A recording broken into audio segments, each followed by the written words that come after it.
United States of America and to the republic for which it stands, one nation, under God, indivisible, with liberty and justice for all.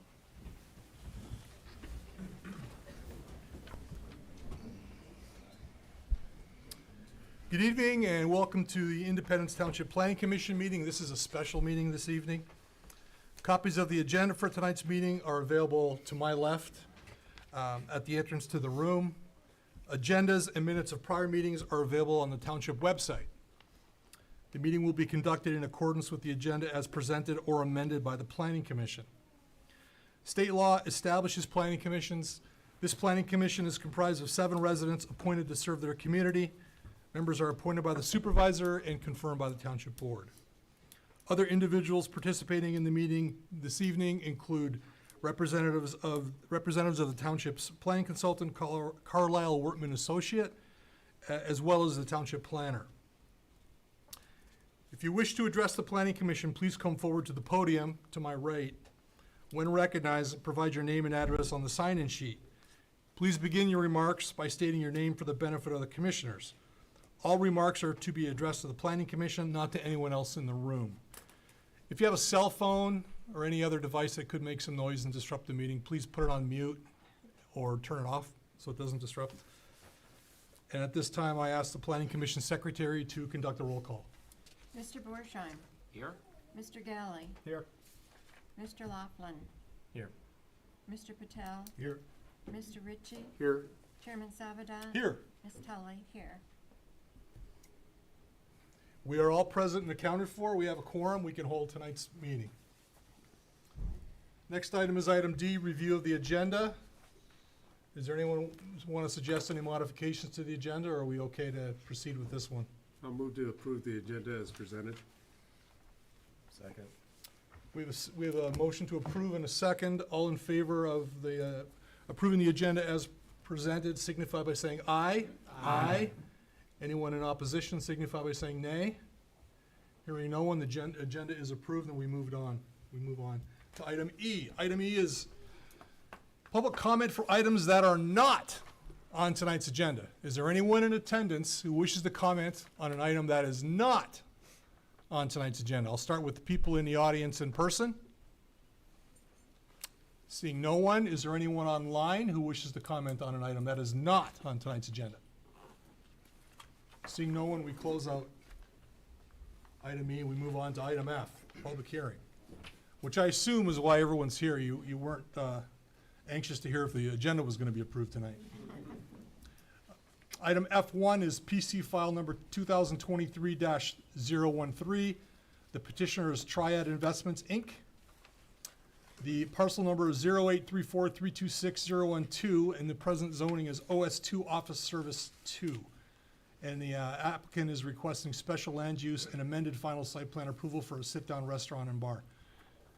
So there's probably a lot of you who don't go to planning commission meetings very often, and I totally get that. It seems the word's out on this application, and we're very glad that you took time out of your busy night to come here tonight to share your thoughts, or at least to participate and to observe what's going on. And I think that's awesome, and that's very commendable. I'm assuming that a lot of you live in the neighborhood of this property, and you're concerned about the impact it could have on your properties, on your homes.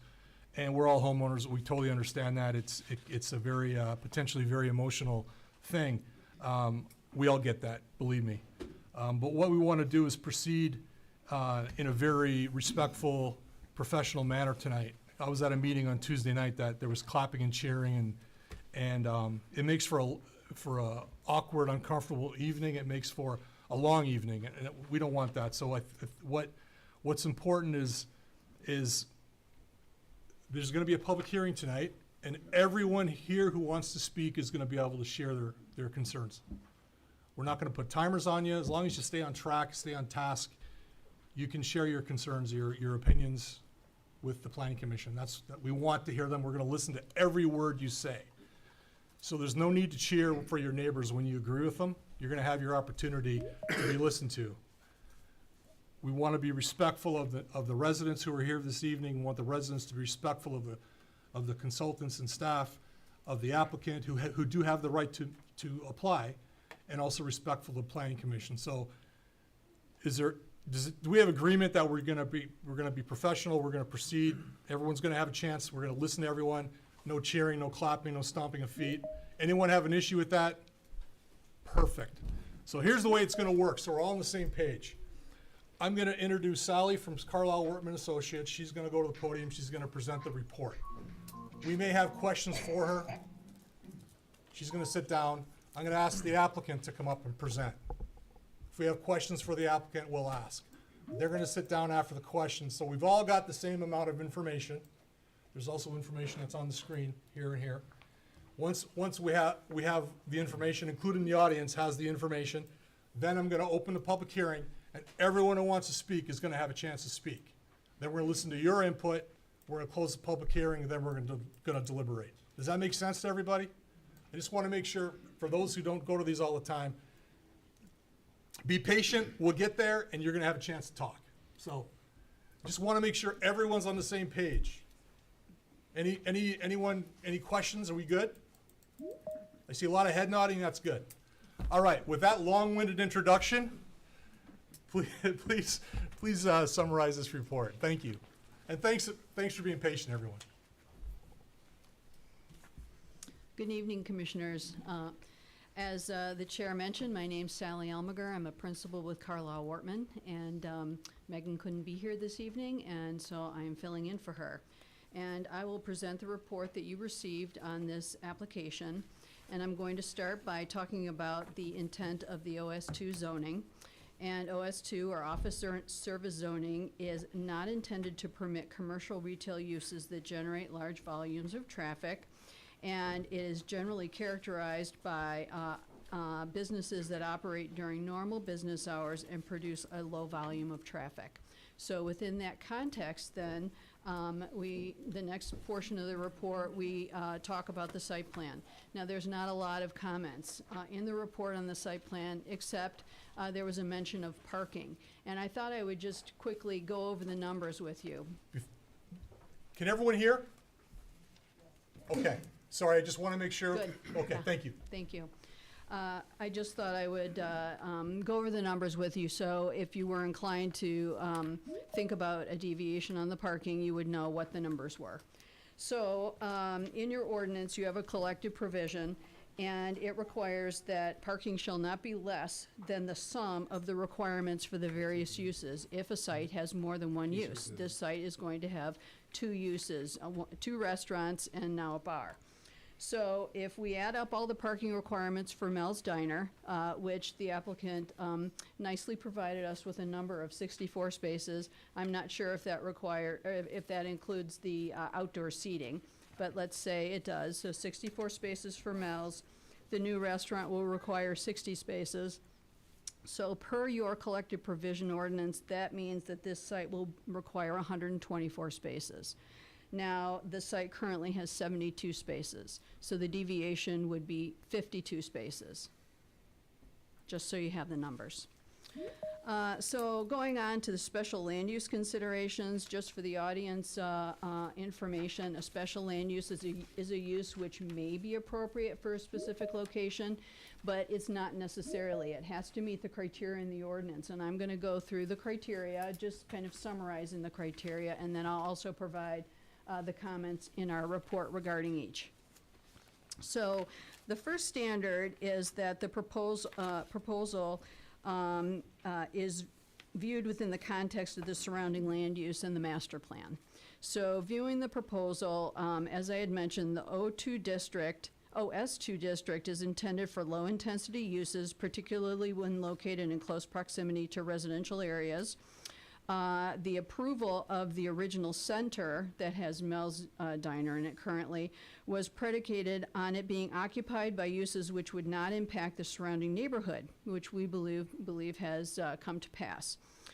The proposal, in our opinion, would introduce a use that is incompatible within a neighborhood setting. The site is bordered by two residential streets with a direct access to Pellin. The amount of parking is inadequate according to the zoning ordinance and would be especially critical during busy times, because if people can't find parking in the lot, they will park on the residential side streets.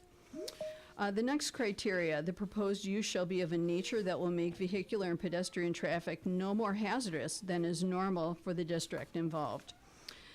So in our opinion, the use will generate far greater traffic in both volume and during hours than what is intended by the office service district. The addition of what could be a popular restaurant and bar would add traffic at times that the neighborhood is not currently experiencing. And the lack of adequate parking will also generate additional traffic on side streets as patrons leave the parking lot to search for parking spaces on the side street.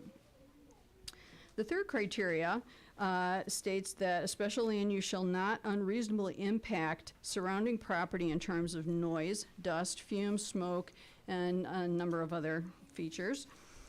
In our opinion, the proposal will generate noise, odor, light, and traffic that the neighborhood currently does not experience. The fourth criteria is the proposal will be of a location and height of buildings and structures that will not interfere with the use of the adjacent land and buildings or unreasonably affect their value. Our report states that, in our opinion, the site is neither situated nor designed to accommodate a use which is intrusive to the neighborhood, as a bar could be. The fifth criteria, proposed use shall relate harmoniously with the adjacent land uses. Again, in our opinion, we don't think the proposed use would blend with the aspects the neighbors expect of quiet enjoyment of their property. The OS2 district is specifically intended to avoid such issues. The sixth criteria is the proposed use is in general agreement with the master plan. In our opinion, the proposed use is not in agreement with the master plan. The OS2 uses anticipate being compatible with adjacent neighborhoods. In our opinion, the proposal is not. The seventh criteria is the proposed use will be operated that in a way that will protect the public health, safety, and welfare. The operation is relatively, and I'm putting some words here that aren't in my report, but a bar is going to have impacts, and however carefully you operate it, it's still the fact that it's open until midnight. People are going to be leaving at midnight, and if they're not able to park in the parking lot, they're going to be walking up and down the side streets looking for their car and probably still having fun. So again, we don't think the proposal meets that criteria. The eighth criteria in the ordinance is the proposed use will not be detrimental to existing and or other permitted land uses in the zoning district. And as we've mentioned, the introduction of the proposed use in this location would, in our opinion, be intrusive to the existing neighborhood and introduce potential nuisances that the neighborhood is not currently experiencing.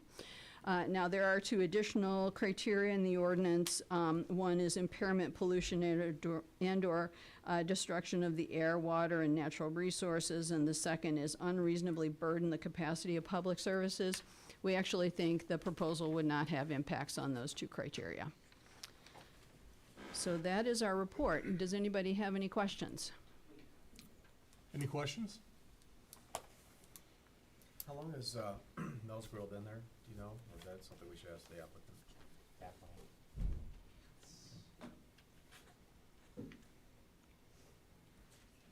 want to say it was 90s. I do think this report states that the property was rezoned in 96, 97 to OS2. Late 90s. Any questions? Not to say. Could you go over that parking numbers again? Certainly. Just so everybody, a few people have come in, I'll just reiterate that the ordinance does have a collective provision if there's more than one use on a property. However, the ordinance states that the parking shall not be less than the sum of the requirements for the various uses. So that means if you have two land uses on a property, The parking for both land uses must be adequate and meet the requirement for both uses. So, Mel's Diner, per the applicant, requires 64 spaces. The new restaurant and basement speakeasy will require 60 spaces. If you add them together, the requirement is 124 spaces. The parking lot currently has 72 spaces. So the deviation is 52 spaces. Thank you. Any further questions? Thank you. Okay. We may have follow-up after the public hearing. Would the applicant like to summarize the project? Good evening, Commissioners. Greg Need here representing the applicant. First of all, I want to thank you for scheduling this special meeting. I know it's the busy holiday season, and we do appreciate your courtesy in entertaining us tonight. With me tonight are some of the owners, Jim O'Hearn and Jake Habermas. Jim O'Hearn is joining us remotely. My partner, Kelly Allen, and our associate, Chris Tower. Kelly handles liquor licensing for us. Cindy O'Hearn, the owner of Mel's Grill, along with our architect, Keith Lutz. We do have a PowerPoint presentation that we'd like to run through for you, and Jim and Jake are going to come up and kind of introduce themselves, tell you a little bit about themselves, and give you a little bit more detail on what this proposal is. This is not a bar, despite what you may have heard. This is a restaurant with alcohol service, and they can go into more detail as to what's being proposed.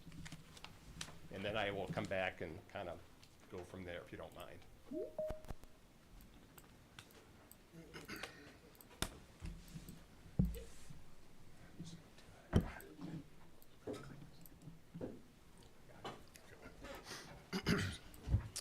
Thank you very much for your time today. We appreciate everything. My name is Jim O'Hearn, and I'm the owner of Buckshot's Bar and Grill. My brother Joe O'Hearn has owned Mel's Grill for a very long time.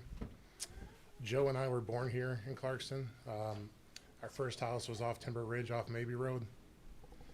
We graduated from Clarkston schools, Andersonville Elementary, Clarkston Middle School, and Clarkston High School. In Clarkston High School is where I met my beautiful wife. We have 2 children. They both go to Clarkston schools. My brother Joe also has 2 children. He lives locally. They both go to Clarkston schools. Clarkston's been our home for our whole lives.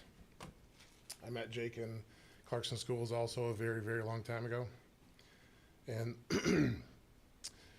Joe and my mom have owned Mel's Grill for several decades, owning and operating, and it is a staple of this community.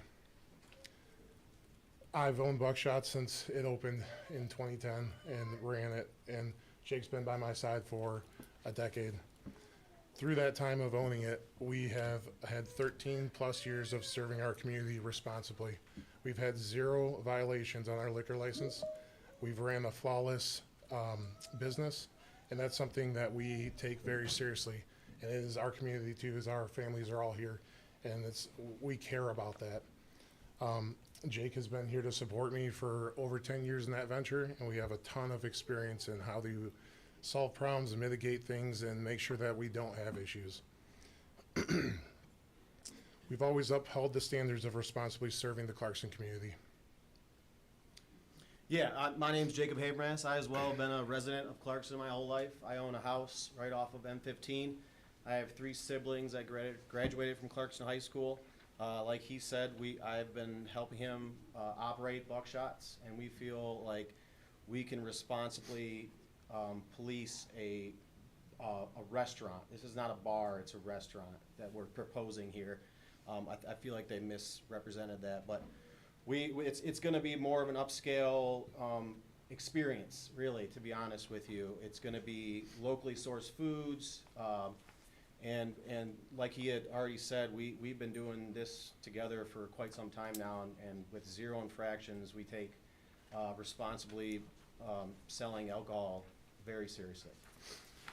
In the amount of time that, over that amount of time with Mel's has raised over $50,000 for the elementary schools. North Sashaball, Andersonville Elementary, Pine Knob Elementary, to name a few. On November 13th, Mel's Grill off Sashabaw successfully hosted a fundraiser, which was a record-setting fundraiser for Pine Knob Elementary. Mel's Grill and Mel's Grill 2 both constantly donate to causes that benefit the community. We care, and there's a lot of people behind us that'll attest to that. Buckshots regularly donates to schools, first responders, police. We just hosted our 20-year Clarkston High School reunion. And we've done many other things within the community for individuals and other.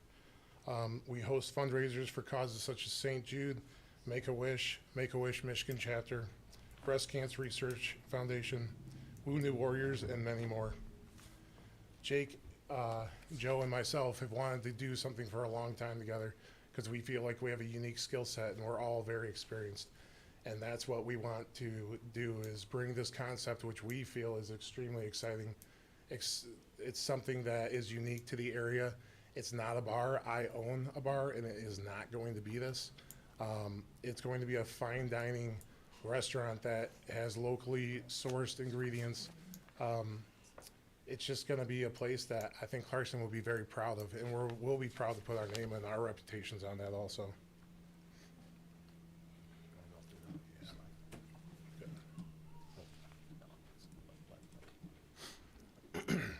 So we went over slightly what the concept was. Obviously, locally sourced food, fine dining. It's going to be something that's not really in that area. And then as far as the Northside Pub goes, it's going to be craft cocktails. It's going to be more of something that you just really can't go to anywhere to get. They're going to be handcrafted by mixologists. And then we're going to have a few shareable meals down in the basement, like charcuterie and flatbreads and whatnot.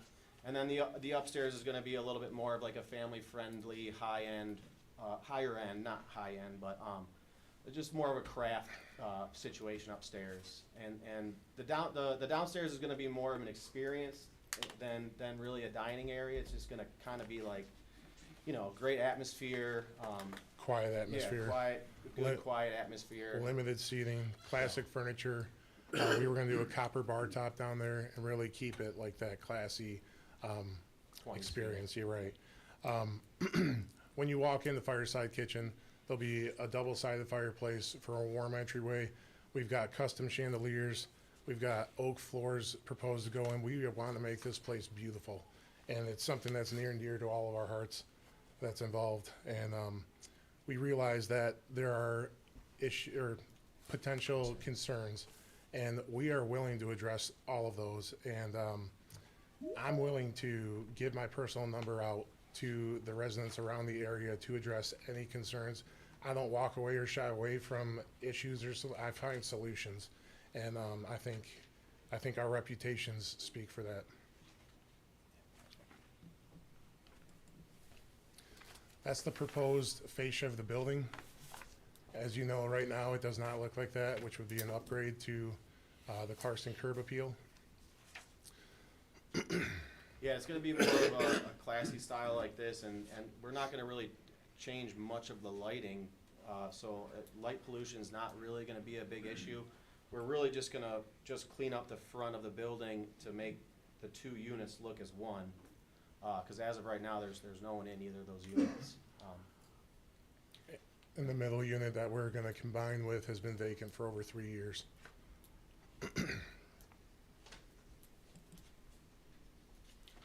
These are just examples. This has been, I really wanted like a good 9 months to figure this out. Pizzas and burgers. It's gonna be shareable plates, unique dishes, and then all the drinks downstairs are gonna be handcrafted, like I said, by a mixologist.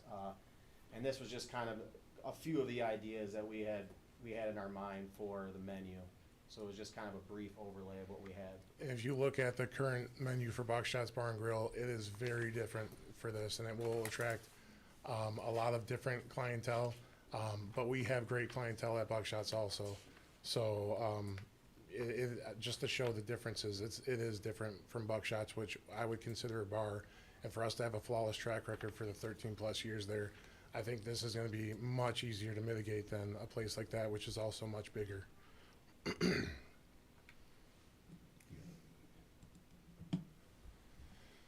So the community support, we asked people for 5 days to sign petitions in support of this. And in 5 days, we got over 1,000 petitions.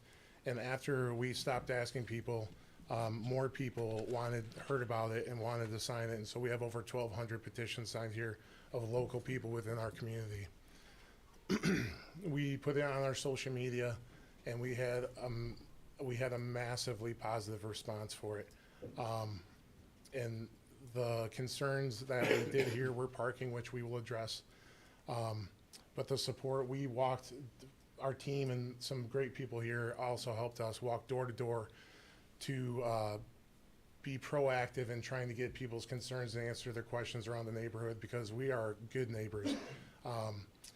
We have a letter of recommendation from our current landlord at Buckshot's and Mel's Grill 2 for Joe and myself, that our staff does an incredible job respecting the surrounding areas, the businesses, the parking lot, cleaning, just all those kinds of things, because that's how we do operate our businesses. And then Jim and Joe owning the building, we will have full control over what happens. So we're not gonna just set these ideas and then change it later.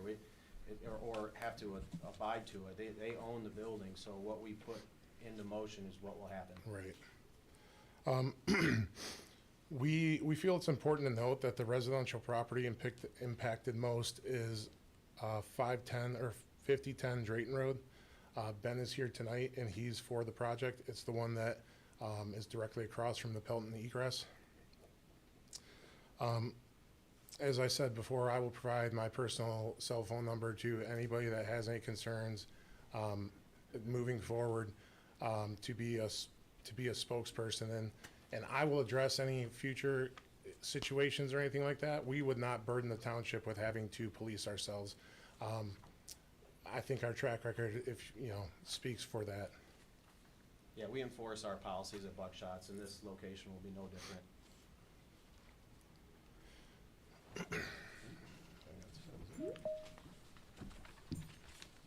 Yeah. I just have one more thing to say. So, people can talk a good game, but the way to determine what they are going to do in the future is to look at what they've done in the past. That's a real indication of our commitment to the welfare of our community. Please consider our past actions, which isn't part of any report. We believe Fireside Kitchen will have a huge positive impact on our community, and we thank you again. Thank you for your time. Thank you.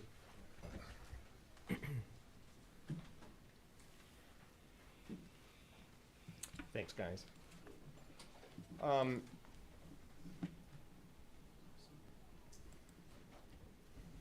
We know, and you heard it in the report, one of the major issues, and it resonates through all the special land use criteria, is compatibility of this project with the surrounding neighborhood and the impact on the surrounding neighborhood.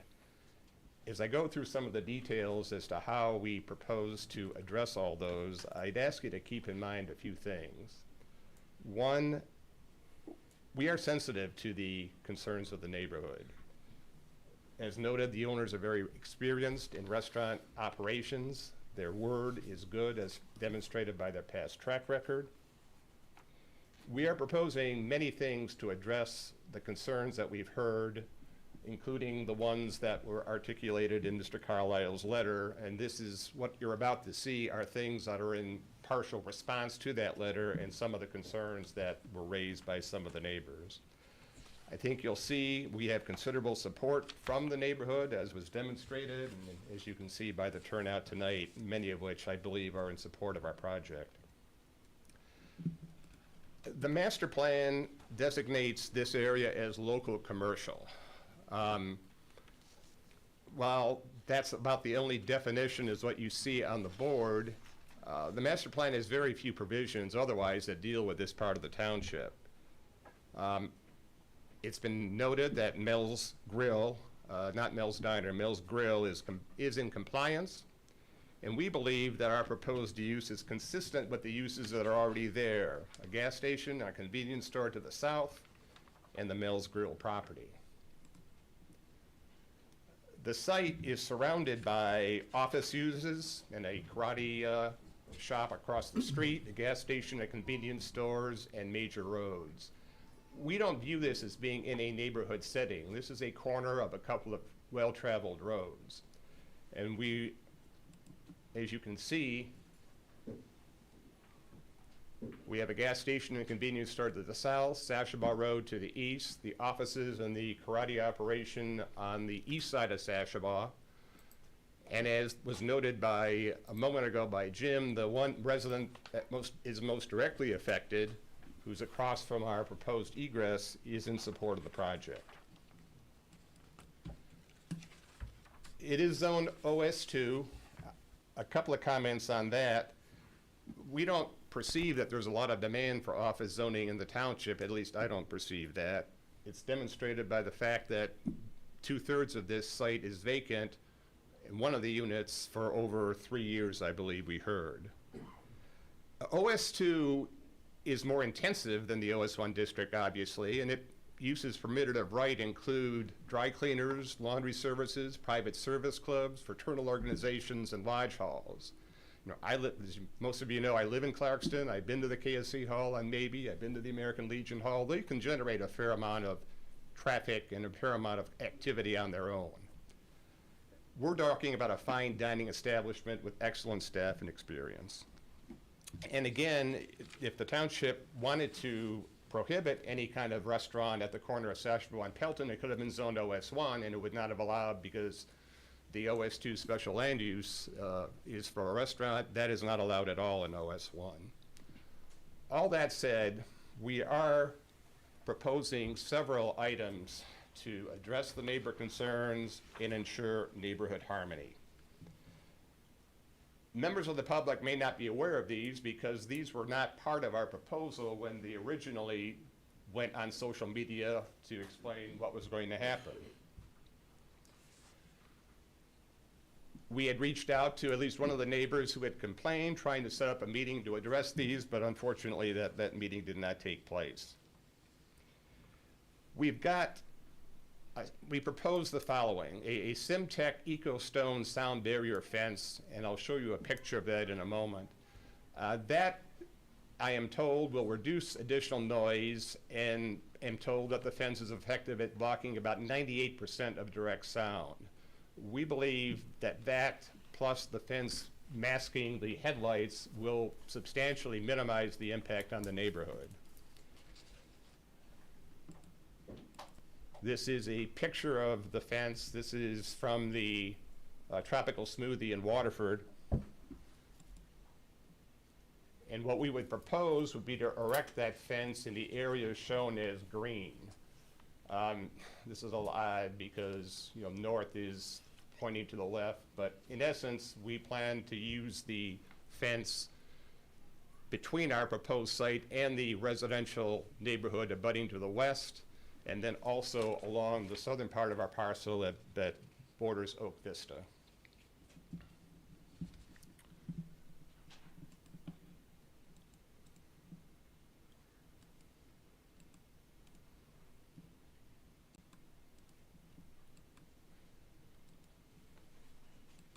My apologies. We plan on reducing our operating hours from what we originally were proposed. We had indicated originally opened midnight, 7 days a week. We are going to reduce those, and I'll show you that in a moment. Critically, and this is an important fact as to parking, our hours of operation will not overlap with Mel's hours. One of the things that you can do in your discretion is to approve parking deviations if you can demonstrate that the parking is adequate. Ms. Elmlinger is correct in her mathematical computations as to what the sum total exceeding the current parking. However, this is all a family operation, and we will have a signed agreement whereby Mel's hours will end at no later than 3 o'clock. Fireside Grill will open no earlier than 4 o'clock, so there will not be any overlap. Thus, the parking will be adequate to address the proposed use, and we'll talk about parking a little bit later on. Contrary to our first business plan, we will not have any live music or bands. We will not have a patio. We will have ruled out and will not ask for an outdoor patio. That is distinct from Mel's, which does have outdoor seating. And we propose a state-of-the-art air vent system to mitigate any kitchen-related odors so they will not spill out into the neighborhood. As I've indicated, we are proposing a modification to our operating hours from the original proposal to close at midnight every night. Given the fact that we're only opening at 4 o'clock, I mean, we need to be open for a reasonable amount of time to make the project feasible. We do note that the Sportsman's Grill on Dixie Highway, that abuts a residential neighborhood, they are open until midnight. The karate shop, we believe, is open till around 10, and the gas station and convenience stores are open to 11. The convenience store selling alcohol, which I am told is occasionally consumed in the parking lot. Again, the fence and our proposed, where we would propose that the fence be put. As I said, we believe this is a fine dining restaurant. It will be harmonious with the neighborhood, particularly given all of the concessions that we are willing to make. As Jim mentioned, he will give his personal contact information to anyone so that if, in fact, there is some kind of a problem, he will address it immediately. We don't see that there, I do take issue with this statement from Mr. Carlisle's report that there will be injury to the value of the other property. The development is currently 2/3 vacant, and we believe that actually a successful restaurant will enhance the property value. The report said Mills Grill has been described as compatible and non-disruptive. As you've heard, Fireside Kitchen is going to be owned and operated by the same owner and the same family. And again, Buckshot's has been in operation for 13 years with 0 liquor infractions. As to parking, as I mentioned a moment ago, we will have a agreement that will bind Mills Grill and Fireside Kitchen to non-overlapping hours that will allow for a sufficient amount of parking. The entire center is owned by the O'Hearn family, and they have an understanding of the parking needs. And at this point, I know that Cindy O'Hearn, she has owned Mills Grill for about 14 years, and she can describe the traffic and the parking issues that she has observed during that time. Thank you for listening to us today. We really appreciate it. So with Mel's Grill, I've been on site there for about 10 years, from when we first reopened it, and I was there for 10 years. Joe and I laugh because when we first did it, we were there like every single day for 4 months till we couldn't do that anymore. So I got to see the patterns. I got to see the neighborhood. So many of the people in the neighborhood come into Mel's Grill. I mean, we've always wanted that family type of an atmosphere. So over the course of the 10 years, I got to see the flow pattern, okay? So what I can tell you is the majority of cars that come into Mel's Grill come in off of Sashabaw. The ones that come in off of Pelton typically are neighbors that live in the area that, you know, that's their easiest way to come in. And what I can tell you the most is in my 14 years of being there, never once did we have a car park in the street. We wouldn't tolerate that. That would be like a no-no to us. So, you know, we've never seen that in 14 years, and we just did our biggest fundraiser for Pine Knob on November 13th. Jim talked a little bit about that. And we were packed. I mean, every seat in the house was taken. We had a line out the door of families that wanted to come in. We were moving as fast as we could. We had extra staff on to make sure that this fundraiser went well. And we had teachers. Every hour, 5 or 6 teachers were coming in so that they could be with their students. So that added about 24 cars into the parking lot. And we kept running out. We never, ever didn't have parking space. There was always 1 or 2 or 3 spaces left open. And that we've never been that busy before. So when you don't overlap Mel's with Fireside, you're not going to have any issues with parking. And we honestly, we just wouldn't tolerate it. We'll make sure that customers know you can't park. And honestly, if you come and you can't park, there's no place for you anyway. We wouldn't be able to serve you, you know. So with only one business being in there at a time, so it should not be a problem. You guys have very strong ties to this community. Clarkston is our home. We raised our 3 sons here. You heard about my grandkids. We care about the community. I wouldn't want something going in that's gonna totally mess up my spot if I lived by it. But we are gonna take such care and consideration. When we had that fundraiser, when I went outside, you couldn't hear anything. You didn't hear anything, as busy as we were. And that's what we're striving for, is to be a nice place that can be in the community. The whole time I was at Mel's, everybody asked us, when are you gonna open late? Why, we thought this was the perfect answer, because Mel's is a certain entity, Buckshots is another entity, and this will be a third. And honestly, the night of the fundraiser, I had maybe 8 or 10 tables come up to me saying they were excited about it. Now, that being said, we will do everything we can to make sure that it's very compatible and that everybody at the end is glad that we did it. Thank you. Thank you, Susan. All that said, we believe between our parking agreement and what you've heard on operations that there will be ample parking. We'll put signage up to tell people not to park on the neighborhood streets and encourage them to exit on the Sashabaw. What will be new is that we do propose an external camera system so we can monitor the parking situation at all times. And again, Jim is going to be a very hands-on operator there, and if there is an issue, he's going to address it. In terms of traffic, we think the traffic will be very similar in terms of quantity. If anything, I've eaten at Mills Grill, many of you probably have too. It's a fairly quick turnaround. I mean, you're there, you're out 30, 45 minutes. Fireside Grill is not that kind of an operation. It's more of a longer time span to have your meal. So we think, if anything, Fireside's going to have a lesser traffic impact than Mel's. And again, we were willing to post additional signs on the site to people only exit off Sashabaw Road and Pelton. Just a few other comments. They haven't up till now, but, customers have often asked the owners of Mel's to stay open for dinner, and they could do that. They're there right now. But what they propose is this instead. We believe that the noise level, traffic frequency, and seating numbers are all very similar between Mel's and Fireside Grill, and the only concern is the time of day that the business is open.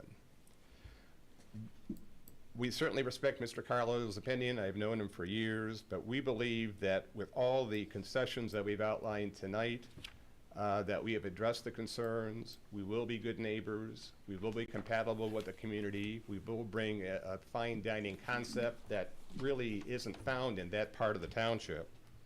So we would ask that you grant our request for special land use approval, conditioned on our employing all of those items that I've mentioned before. We are certainly here to and would welcome answering any of your questions. Thank you again for hearing us tonight.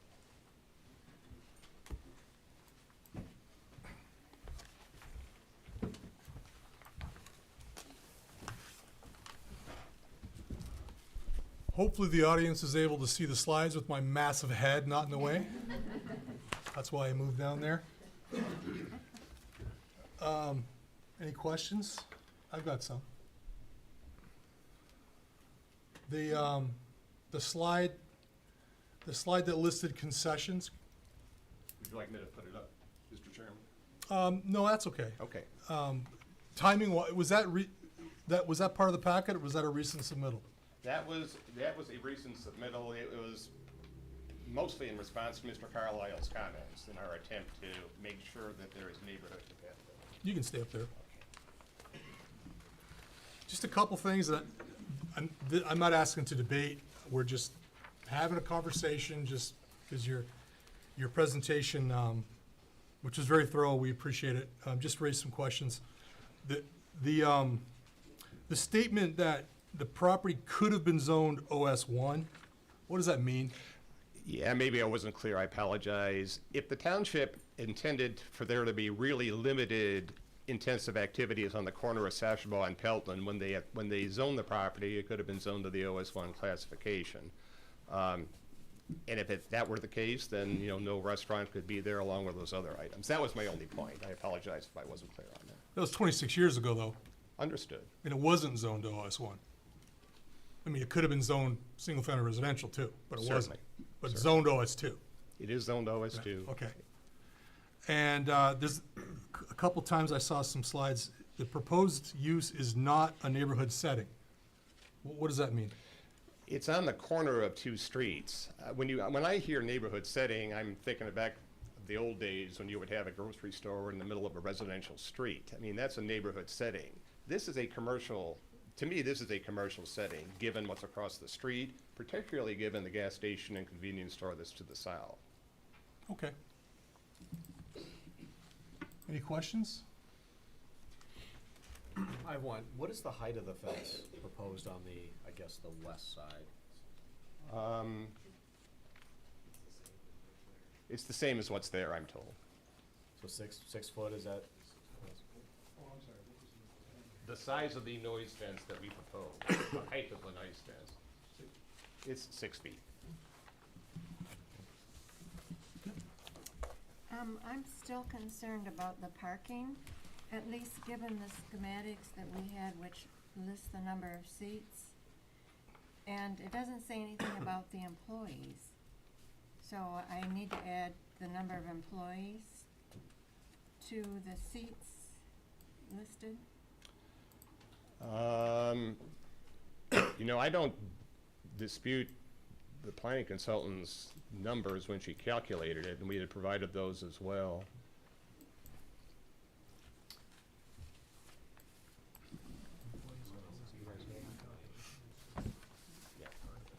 You want me to answer that? Yeah, our architect is here. Hi, Keith Lutz from API. We are the architects working with the gentleman for the restaurant design. In regards to the parking calculations as provided by the township, the quantity of employees is not one of the calculations that the ordinance asks for. It only asks for a quantity, a multiplication of the seats divided by Two. one space per every two. And Would you like me to read you the calculation? Please. Okay, so for a restaurant, a standard restaurant, it's 1 space for each 2 seats plus 1 space for every 10 seats based on maximum seating capacity as determined by state construction code adopted by the township.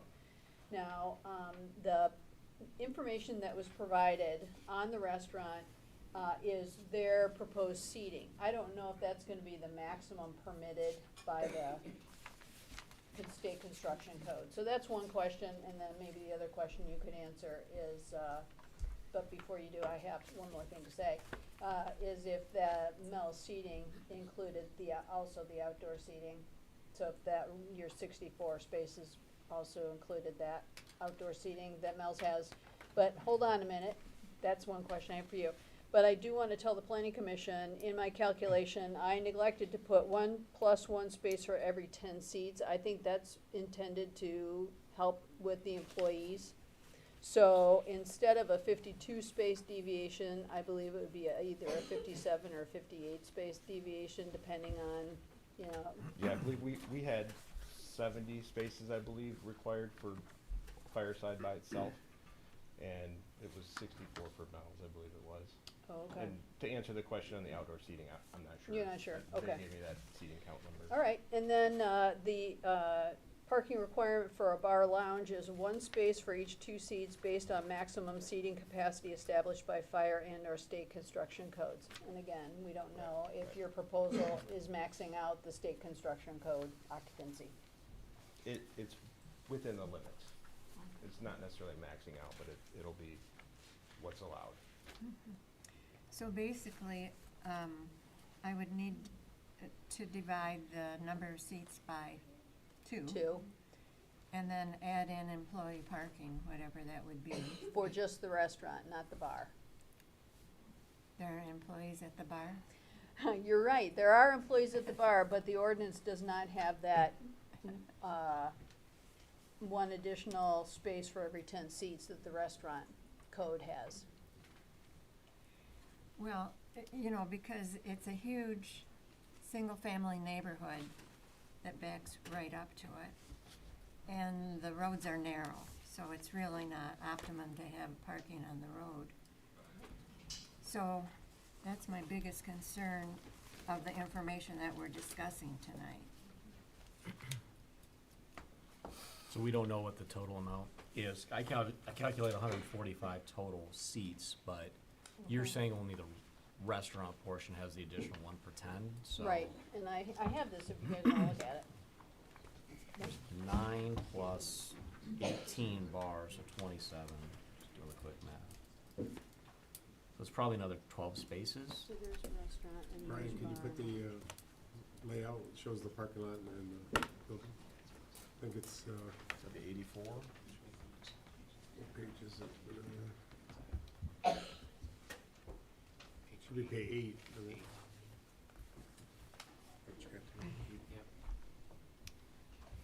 No, I don't have any quarrel with the concept because it is something different and hopefully would be popular.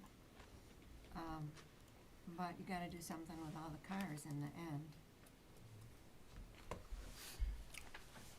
Any questions? Is that it? Yeah. Any questions from this side? I guess, you know, we got the sound fencing on the west and south side. And they, you know, they do show in the, like the plan here, they're about, I guess I still need to study the landscape plan, but I guess the headlights going in and out, of the parking lot at night, and then across the street as well. So we need to make sure we're screening that, you know, on the the north side of the lot coming out, so.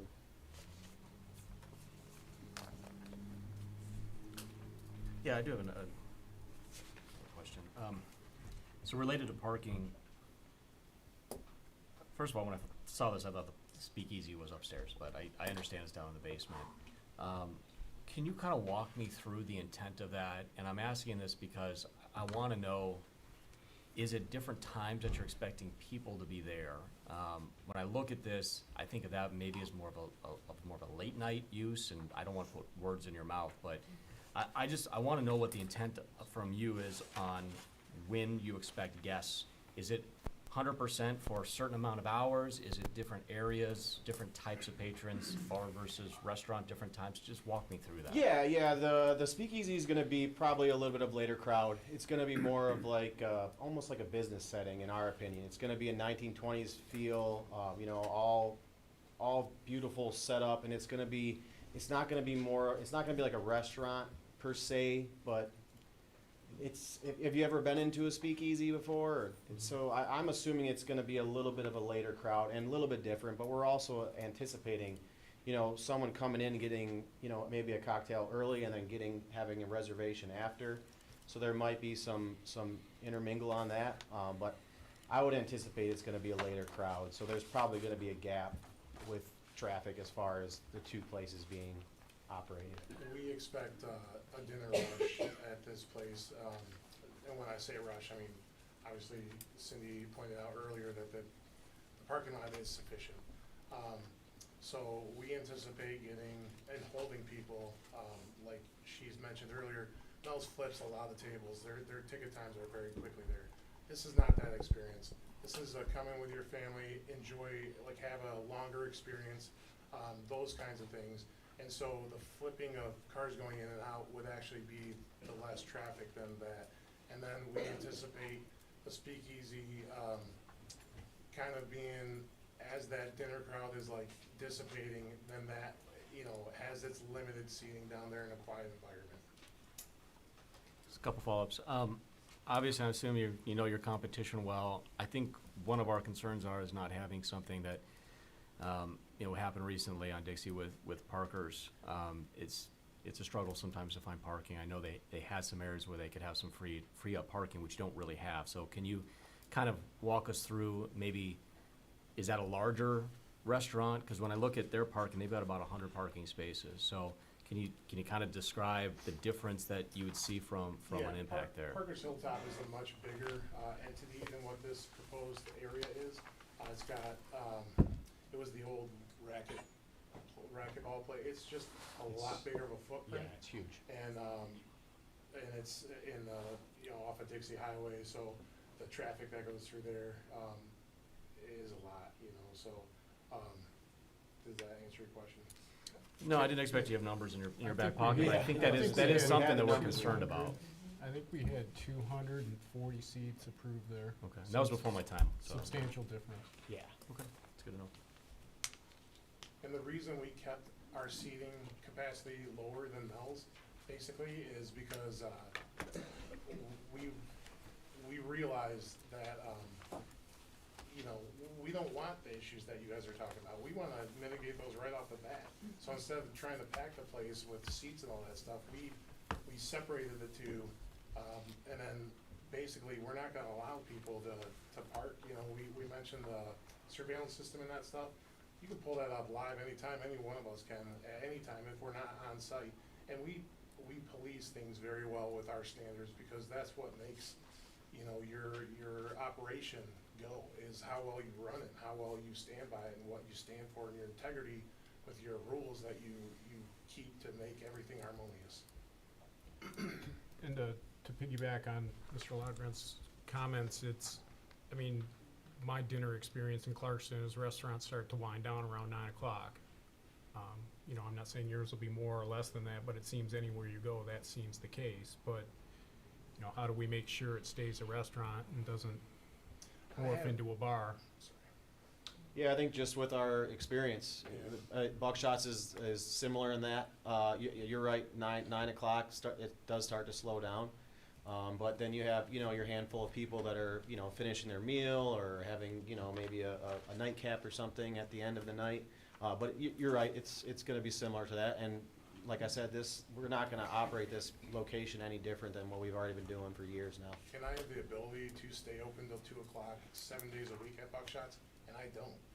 We don't see the need for it. We don't wanna be that kind of bar there, owning a bar. The Fireside, we called it Fireside Kitchen because we are gonna be so proud of the food that comes out of there. And we call Buckshots Bar and Grill because it's a bar and grill. So we purposely named Fireside Kitchen to be that. And, you know, we hope tonight everything we showed represents that. Thanks. So I think, just for the record, I think I'm comfortable with the different uses, the different times. If we do approve this, I'd wanna have that in, you know, some kind of condition. But, I mean, if Mel's, you know, Grill does close at 3 and this starts at 4, I'm comfortable with that kind of arrangement as far as, the numbers. I still think it's a little low, the parking based on just the building, and, you know, I'd wanna have more conversation with that. That's why I asked you the question about the downstairs and the different timing. I don't know if you'd be amenable to maybe limiting time downstairs. I don't know if that's necessary. But, you know, I'm comfortable at least with saying, you know, we've got a joint parking, and there's different times of starting. I'm comfortable with that. I don't know what you guys feel about that, but can at least maybe get that on the record. I think what I'd like to do is, I think there's been a lot of information that's been really helpful, that's been shared with everyone who's in attendance. What I'd like to do now is open the public hearing and hear what the public has to say. And we'll come back, we'll have opportunity for questions and after the public got an opportunity to speak. So you already heard my ramble at the beginning about no clapping and cheering and stomping of feet. And, I gotta commend everyone for being so patient. We're an hour in, and I thank you for your patience. You've been awesome. So this is a public hearing. It's an opportunity for residents to share their comments on this item with the Planning Commission. Again, as I indicated, everyone in attendance who wishes to speak will be provided with an opportunity to speak. We appreciate everyone who came out tonight to share their thoughts with the Planning Commission. Your comments are important, but it is important to go over some rules. When you do go to the podium, so I'm gonna hit my gavel, open the public hearing, and then you'll be invited to go to the podium. When you do reach the podium, please begin by stating your name and address for the public record. Please address all comments to the Planning Commission. Be respectful of everyone in the room, including the Planning Commission, the consultants, and the applicant. It's an opportunity for residents to provide comment. It's not a discussion, it's not a debate. And again, no cheering, clapping, stomping. Before I hit my gavel and open it up, I know there's some people who just aren't comfortable coming up to a podium and on camera and speaking. So I'm going to ask 3 questions, one after the other. The first question, and it's not a popularity contest, but I want your presence to be on the record in case you don't want to go to the podium. So I'm going to ask 3 questions. The first one, I'm not asking you up, but I'm just going to tell you what questions I'm going to ask. The first one is, who in attendance in person supports the project? And I'm going to ask you to keep your hands and we'll count. Then I'll ask who in attendance is against it, and then keep your hand and we'll count. And then who's undecided? Some of you may be here just to listen and learn, or maybe you were for it before or against it now, or against it before and for it now, or still are undecided. So the first question, and leave your hands in the air until I ask you to raise them. Who is in support of the project? And Applicants can put their hands down. I am assuming that you're, I'm assuming you're in support of the project. 1, 2, 3. Okay, so someone help me count. Can I add to that? Yeah. How many are in support of the project and live in the area? There's about, wow. Live in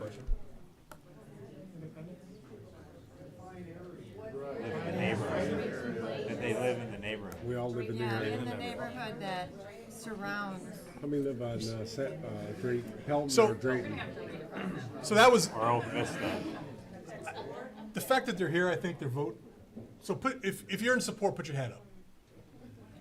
So let the record show there's over 30 people here who raised their hand. 550.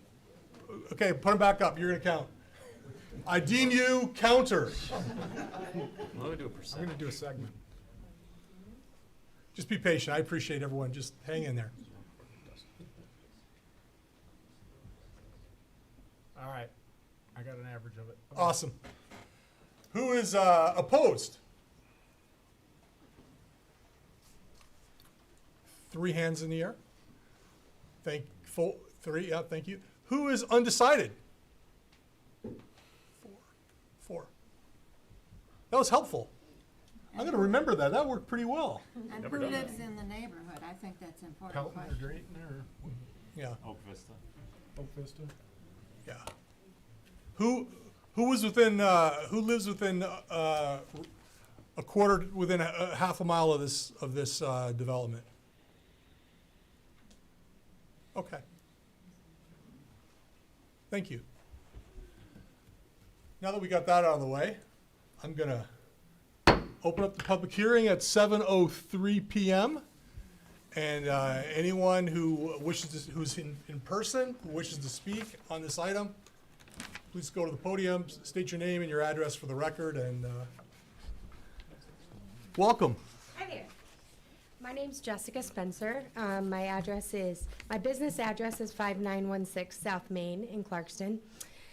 I have a vested interest in the community, not just because this is where I live, where I've raised my kids, but also I have a big part of my family's income comes from real estate and people making money off the real estate that they own. And I would suggest that this building being empty for several years in a row depreciates the neighborhood more than a business thriving in it. My concern as a small business owner in the community is that these businesses have already survived the government overreach that was COVID, that could have killed any business that wasn't so beloved by the community. So to see a small business put money into the community to build out a project like this one, it may not be known that it costs hundreds of thousands of dollars to get to where they are today, to get to an approval like this. And so getting denied today doesn't mean that they can't do this project, but it likely means that it's another $25,000, $30,000, $40,000 for them to continue coming back for a hearing like this one. And so my concern is not that this would be denied today. It would just mean that if it's denied today, it's more fees that this small business doesn't get to pay for community improvements, doesn't get to pay for light fixtures, doesn't get to pay for ceiling tiles that may be required. The money that's spent going back and forth for hearings like this just takes away from the project itself. And so as a small business owner, I understand that something that I wouldn't have understood as a person who was just coming to a hearing like this until I had to build out office spaces and things like that. I never knew how much these things cost a small business. And I think my father personally would have starved to death if Mel's Grill wasn't there by now. So, so I would just say that as a person who's really invested in the community, I strongly recommend that this would be approved. Thank you. Thank you. Thank you. No, that was good. You caught yourselves. That was good. Hello, my name is Nikki Tippett. I reside at 5095 Paula Avenue, Clarkston, Michigan, off of White Lake Road. As a resident of Independence Township and an advocate and representative of the local business community, I would like to speak in support of the applicants. Speaking from experience, the applicants are strong community supporters within the schools, as they've mentioned, but also with the local chambers of commerce. I live down the road from Buckshot's. The property has remained clean and well-maintained, and I've never had issues driving past Buckshot's late at night, speaking to their reputation. As stated, with the service hours not overlapping for each restaurant, peak service times for each restaurant would not create the parking issues anticipated.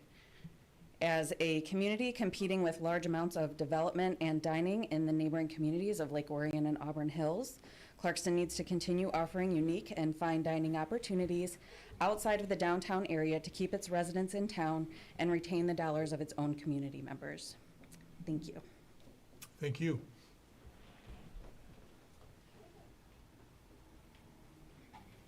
Good evening.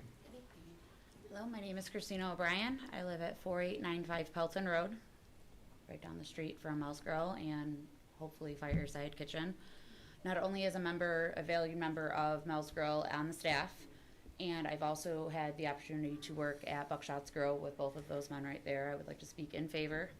I have 4 children in Clarkston schools. I live on the road, which can be, with having a 35-mile road right there, it is a little bit concerning with the type of traffic that does come in. I do not, after hearing the proposals of what is going on, I do not have any concerns with it being an issue because I know how all of these men have ran their businesses here. I wanted to speak on behalf of being in the neighborhood, I'm right there. I haven't had any issues with having it during school hours when our kids are getting off of the bus. Our kids are, going to school when Mel's is opening.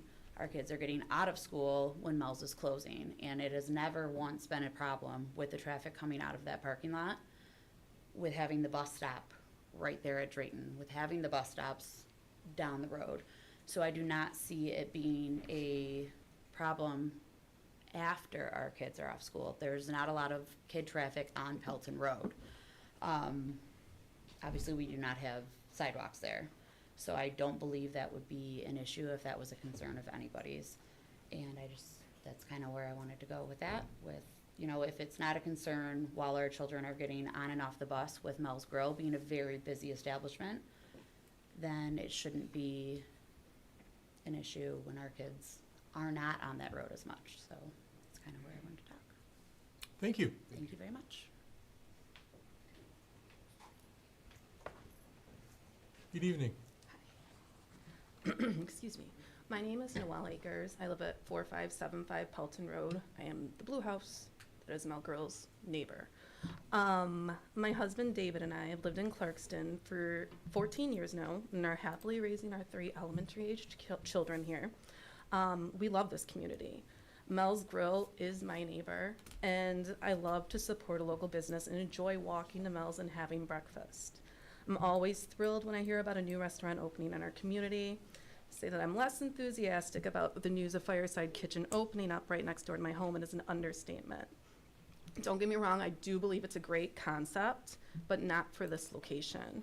There are residences on 3 sides of Mel's Grill in this proposed location for the bar and restaurant.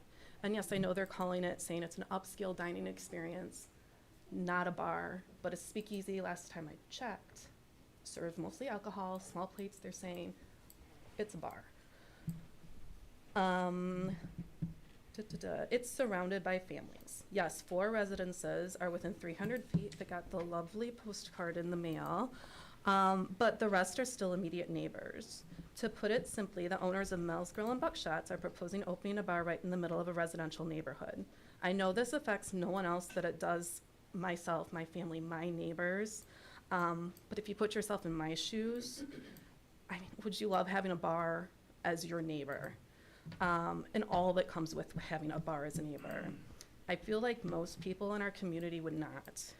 I've been searching Clarkston for a situation that is similar to this. Every bar or restaurant in town, whether it be dine-in or fast food, is in a plaza with no homes around it, or is a standalone building, again with no homes around it. Mel's Grill is the only one, but is in a unique situation that works because the hours they are open, from 7 a.m. until 3. I look at downtown, and yes, there's bars and restaurants within walking distance to residences, but only 2 homes have a similar situation to what's being proposed on Pelton, and those restaurants do close earlier, at least the one closes earlier than what's being proposed here. Furthermore, living in a downtown area is a different dynamic than living where I live in the neighborhood. Yeah, I'm only 5 minutes away from downtown, but it is a different feel, and it takes a special person to want what comes with living in town. When one buys a home downtown, they're looking to be near bars and restaurants and the excitement of the parades and Taste of Clarkston and all the other events that come with living downtown. That isn't something for everyone. 20 years ago, that would have been a dream for me, but things change. I have 3 kids. That is not what I'm looking for anymore. I understand that the owners of Mel's Grill and Buckshots are applying for a special land use permit in hopes that this bar and restaurant will open or will be permitted to open. They've sent waitstaff out to ask my neighbors and myself to sign this petition after making the announcement on Facebook. And they say that they will ensure the presence of a restaurant will not be a nuisance of any kind to the surrounding community, especially the surrounding residents. I heard a lot of stuff here, read a lot of stuff. I still want to know how. How will they keep patrons quiet so that my kids aren't woken up at all hours of the night? Living next to Mel's for 14 years, I can tell you that that parking lot during the day isn't quiet. I hear speakers, I hear people talking, having conversations on their phone. It doesn't bother me though, because it's during normal business hours, it's during the day. Times when I expect noise, times that will not disturb my kids while they're sleeping. I don't see patrons whispering and being quiet at 10, 11, 12 o'clock at night just because there's homes around. In fact, normally when alcohol is involved, everything's amplified. Another noise complaint. Are they waiting until morning to throw out their trash in the dumpster so the bottles aren't breaking and the lids of the dumpsters not slamming shut at 1 a.m.? These are things that I can hear, and in the nighttime, I know it's going to be amplified. How are they going to provide ample parking? Yes, we've discussed parking, but living next to Mel's, I've seen how crazy the parking situation is on a Sunday. No, it honestly hasn't overspilled into the streets yet, but I don't see how that's going to stay that way. When you go out with girlfriends, there's 5 or 6 of us that go out. All 6 of us are going to drive separate. That's 6 parking spots right there. I understand they'll be running opposite hours as Mel's, but I don't know, I'm just curious. I mean, are they gonna be parking in front of my house, up and down Pelton, throughout the neighborhood? How are they gonna ensure that the patrons are considerate of the property and sleeping families and walking to their car once the bar and restaurant closes? My main concern is how they'll control the patrons who've had too much to drink and decide to cut through the subdivision in order to avoid Sashabaw. The subdivision where friends of mine, students in my children's school, and residents of our community live. As the weather cools down and it gets dark earlier, it may not seem like a problem, but as the weather gets warmer and the days longer, kids will be playing outside. There aren't sidewalks, and people are always out riding their bikes and playing in the streets. And it only takes a second and a slightly lower reaction time to drastically change a family's life and cause this community, our community, unimaginable pain. I know many people are responsible, but we all know how many people may make the wrong choice. And it just takes that one. And for those who think this is a crazy thought, it does happen. Before I bought my house 14 years ago, a driver was evading the police, blew through the stop sign on Drayton, and drove their car right into my garage. I mean, thank goodness it was just a garage, but these situations, I believe, would only increase if this bar and restaurant was set in this location. I did speak to my realtor who sold me the house 14 years ago. She's lived in Clarkston her entire life, has been a realtor. She's celebrating her 30th year now, all in Clarkston. She knows Clarkston like the back of her hands. I trust her and her expertise on this matter. When I asked her what a bar as a neighbor would do to my property value, she said it would not be beneficial at all, and it would absolutely drop. She also pointed out that the increase in traffic that would be brought to Pelton would negatively impact the value of my home as well. With a higher speed limit of 35 miles per hour, the easy access from Pelton to Dixie to Waterford Road and Mabee Road, there is no doubt in my mind that the traffic volume on Pelton and the rest of the neighborhood roads would increase. Buyers look at how busy roads are in the houses that they are considering purchasing. They will notice the higher volume, and it will make your house less desirable, and the value will decrease, according to my realtor. Under the standards for special land use, states that the proposed use shall not cause substantial injury to the value of other property in the neighborhood in which it is located. I don't know about you, but I, for one, didn't purchase my home in order for it to lose value. When I bought this house, I expected it to grow in value over time, as I'm sure most other homeowners do. So when my realtor tells me that my house will be worth less if this restaurant and speakeasy opens than it is now, you can imagine how upsetting that was for me. And if anyone in this room is in a situation where they could potentially lose out on thousands and thousands of dollars, I'm quite sure that you would be pretty upset too. While speaking to her, a great point was also brought up, and that was, this would likely not even be considered if the homes around it, the restaurant and speakeasy, were newer developments and maybe worth a little bit more than what our 60, 70-year-old homes are worth. What happens if they're granted the special land use permit and eventually the speakeasy and restaurant fails? I don't know if this has anything, I don't know. Would this open up an opportunity for an actual bar to move in? Who's to say no when a liquor, well, I guess you guys would, but when a liquor license has already been used in this location? And looking at it from a different angle, if it's successful, rather than staying open until midnight, would they extend their hours until 2 a.m.? They did address the hours, which I saw tonight, which was a major concern of mine, but why wouldn't they change their business plan if the public wanted it, if they needed to increase their revenue, or if they wanted to increase their revenue, which a business does want to do? So please ask yourselves, how would a restaurant and speakeasy be a benefit to the community in this location, in a residential neighborhood? As I mentioned previously, it's a great concept, and I'm definitely not against any business opening up. I root for the success of all small businesses in our community and support them whenever I can. This would be amazing in any other location that isn't neighboring homes. I'm always looking for a positive when it comes to any situation. I've yet to come up with a single one for this. I don't see how opening a restaurant and speakeasy in the middle of a neighborhood is even it's a consideration for our wonderful town of Clarkston. It just doesn't seem like the type of image that's befitting to our wonderful, family-friendly town. So, I'm sorry I was long-winded, but thank you very much for your time and allowing me to speak this. We have her restate her name and address. Could you restate your name and address, please? Noel Akers, 4575 Pelton. Thank you. Good evening. Hi. How am I supposed to follow that? My name is Carol Wolf. My address is 5015 Sashabaw. I'm the first property east of Mel's Diner, and I am against this project. I feel that when people are exiting, the lights will hit my house, 3 rooms out of 5. I have 150 feet along Pelton. I think the overflow will be parking there, and I think the speakeasy will attract younger crowds who don't respect other people's property and their privacy as far as noise and such is regarded.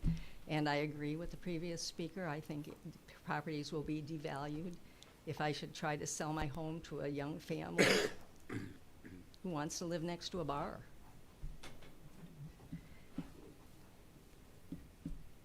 And might be bad karma, but I've already had one drunk hit my kitchen. If it were to happen again, I think people get careless. And in the summer, there would probably be a lot more noise from the young people. Thank you. Thank you.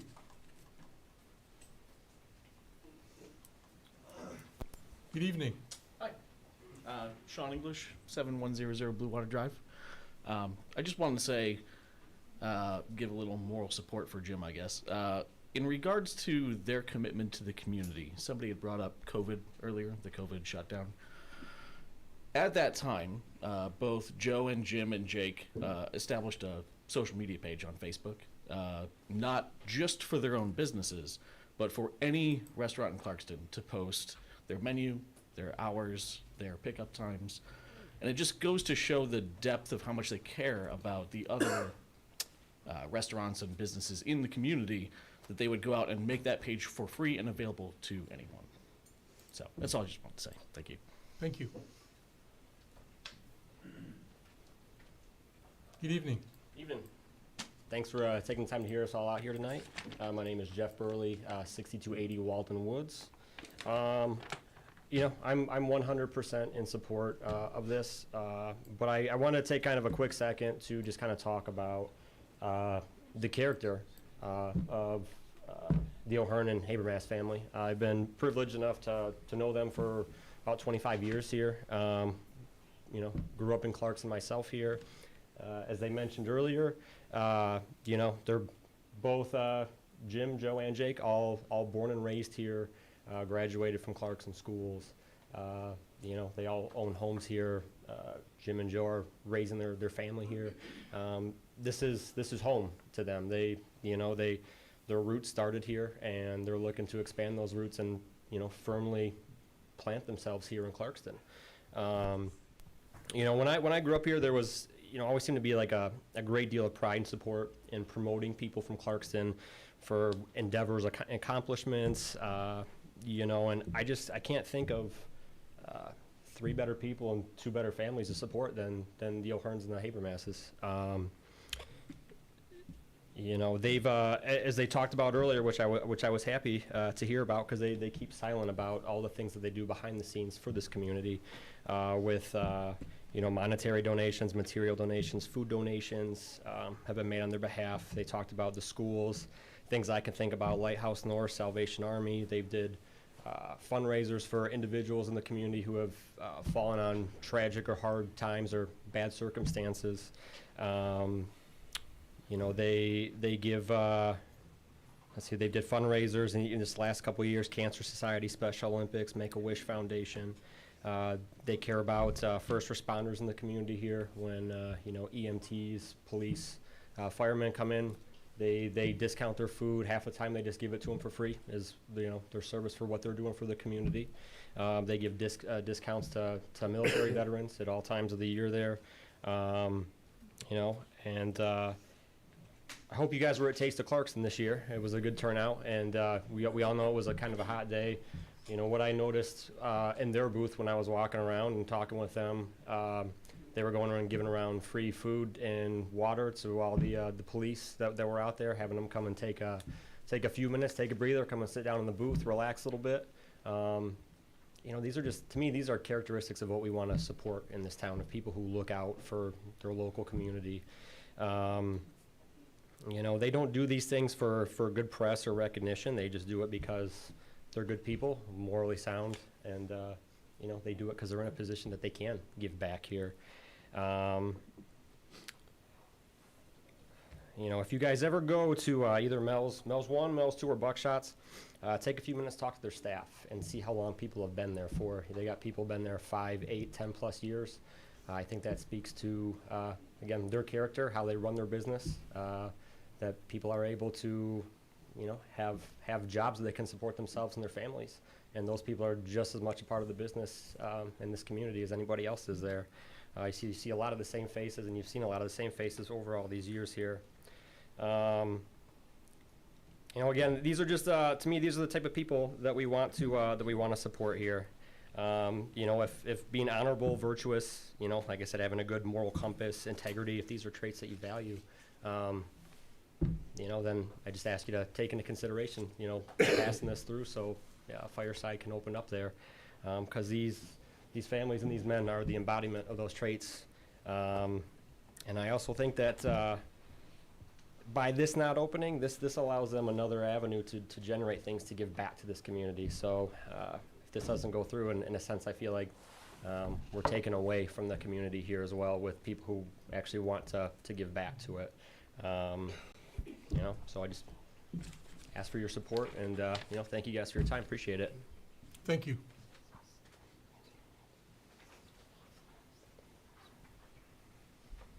Good evening. Evening.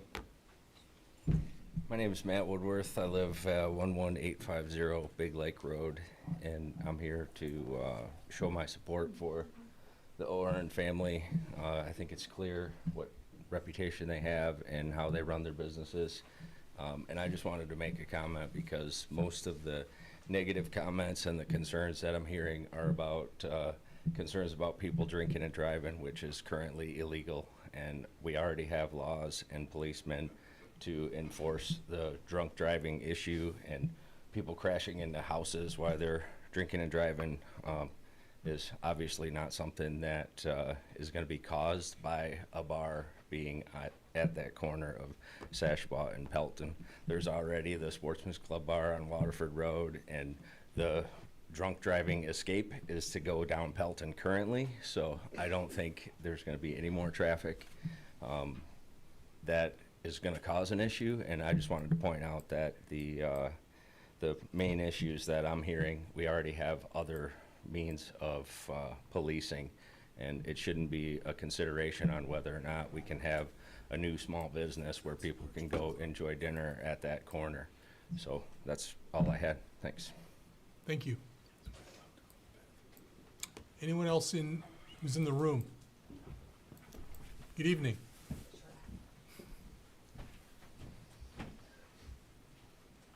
Hello, my name's Deborah Ebright. I live at 4905 Sashbaugh. So I am right next door, pretty much. One house away across from Oak Vista. Love having Mel's Grill there. No problems. The hours are perfect. My concerns being on Sashbaugh, while they clearly stated most of the traffic would come from Sashbaugh, as it is to come to this meeting tonight, it took me about almost 10 minutes to pull out of my driveway.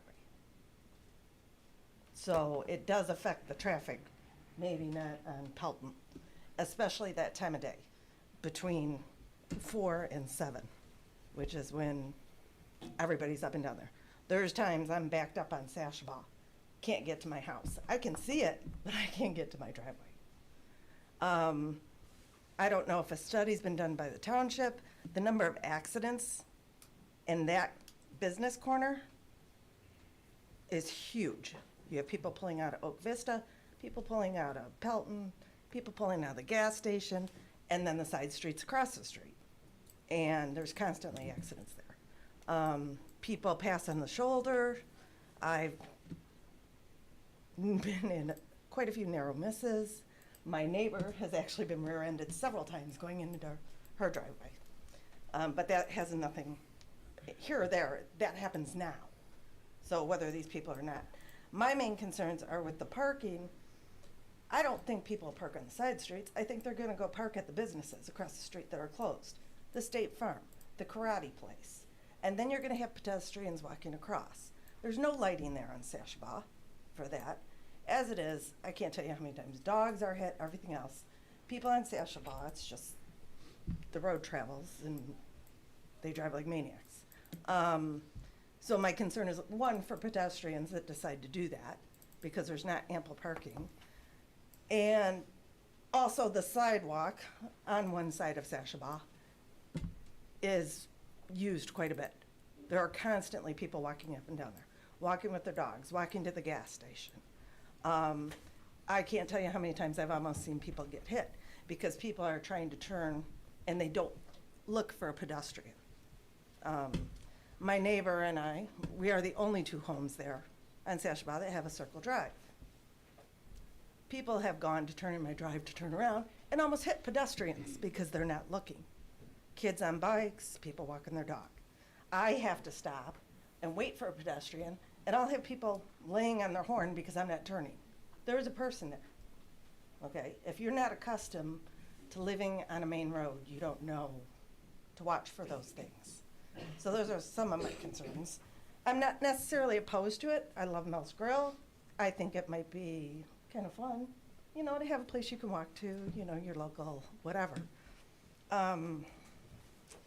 My only other concern is the noise. Living on Sashbaugh, and I don't know if it's this way in the subdivision behind, but the noise travels. For example, when the gas station, you know, they close at 11, not a problem. But I can tell you, if I'm sitting in my backyard, I can hear the noise as if they're right there. They have a radio that plays.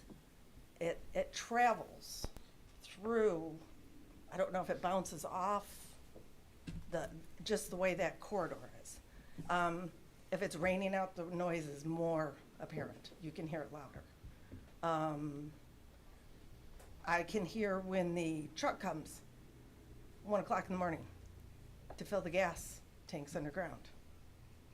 I can hear that clearly in my house. And I'm not right next door to the gas station. I'm 2 doors down. So noise will travel from that parking lot. And if, you know, you want any type of peace, I don't know, I think they said they were gonna be open until midnight. You know, it's just a fact.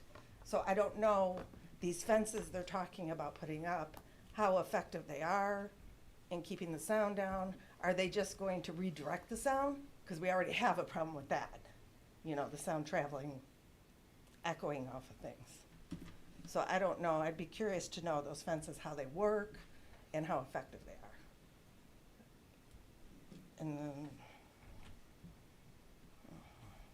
And then the issue of lighting. They said they didn't think that would be a problem. I'm curious to know if they're going to be putting any lights up in the parking lot. This is the conversation, but they have not submitted a photometric plan at this time. Okay, I'd like to know that. I mean, you know, it's easy to learn things after the fact. Like the karate place, their light is blinding, and they have it on all night long. I can't open any of my blinds, shines in, shines against everything. Same with the gas station. The gas station has a lot of lights. And at the time, you want to support the local businesses, but you don't see these inconveniences as a homeowner until you experience, because they all come in and say, oh, you know, we want to promote the community, and you want to too. You want growth in your community.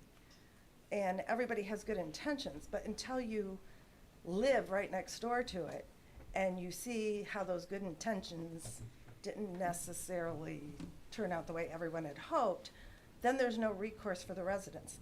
I mean, who do you complain to? I'm not gonna call the police for a noise complaint every time the gas station's radio is too loud, or every time, you know, somebody's speeding down Sashbaugh. You know, I don't wanna have to do that. I don't wanna, so I don't know. I would just like, I guess, more information about the actual plan of what they're proposing. Where are lights going to be?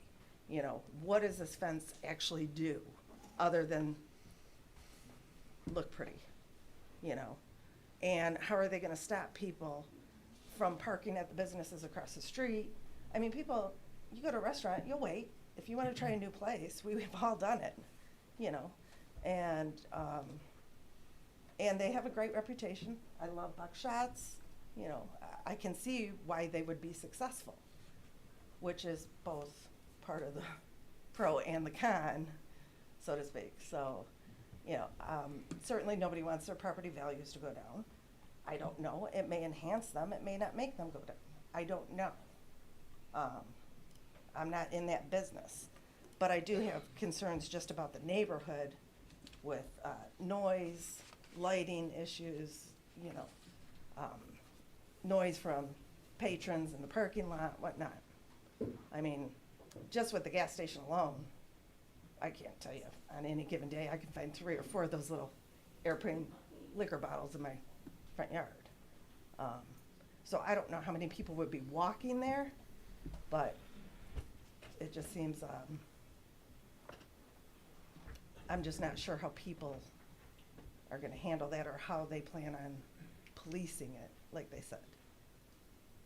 You know, I mean, I appreciate him offering the phone number up, but,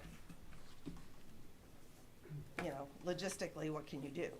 And once it's there as a resident, then there's nothing we can do. There's no one for us to go to and say, hey, wait a minute, this is a problem now, and we didn't think about it beforehand. So I would just like to make sure that the commission looks at everything, including the small details, and find out what's going where. Where's that light gonna shine? You know, what is that fence gonna do?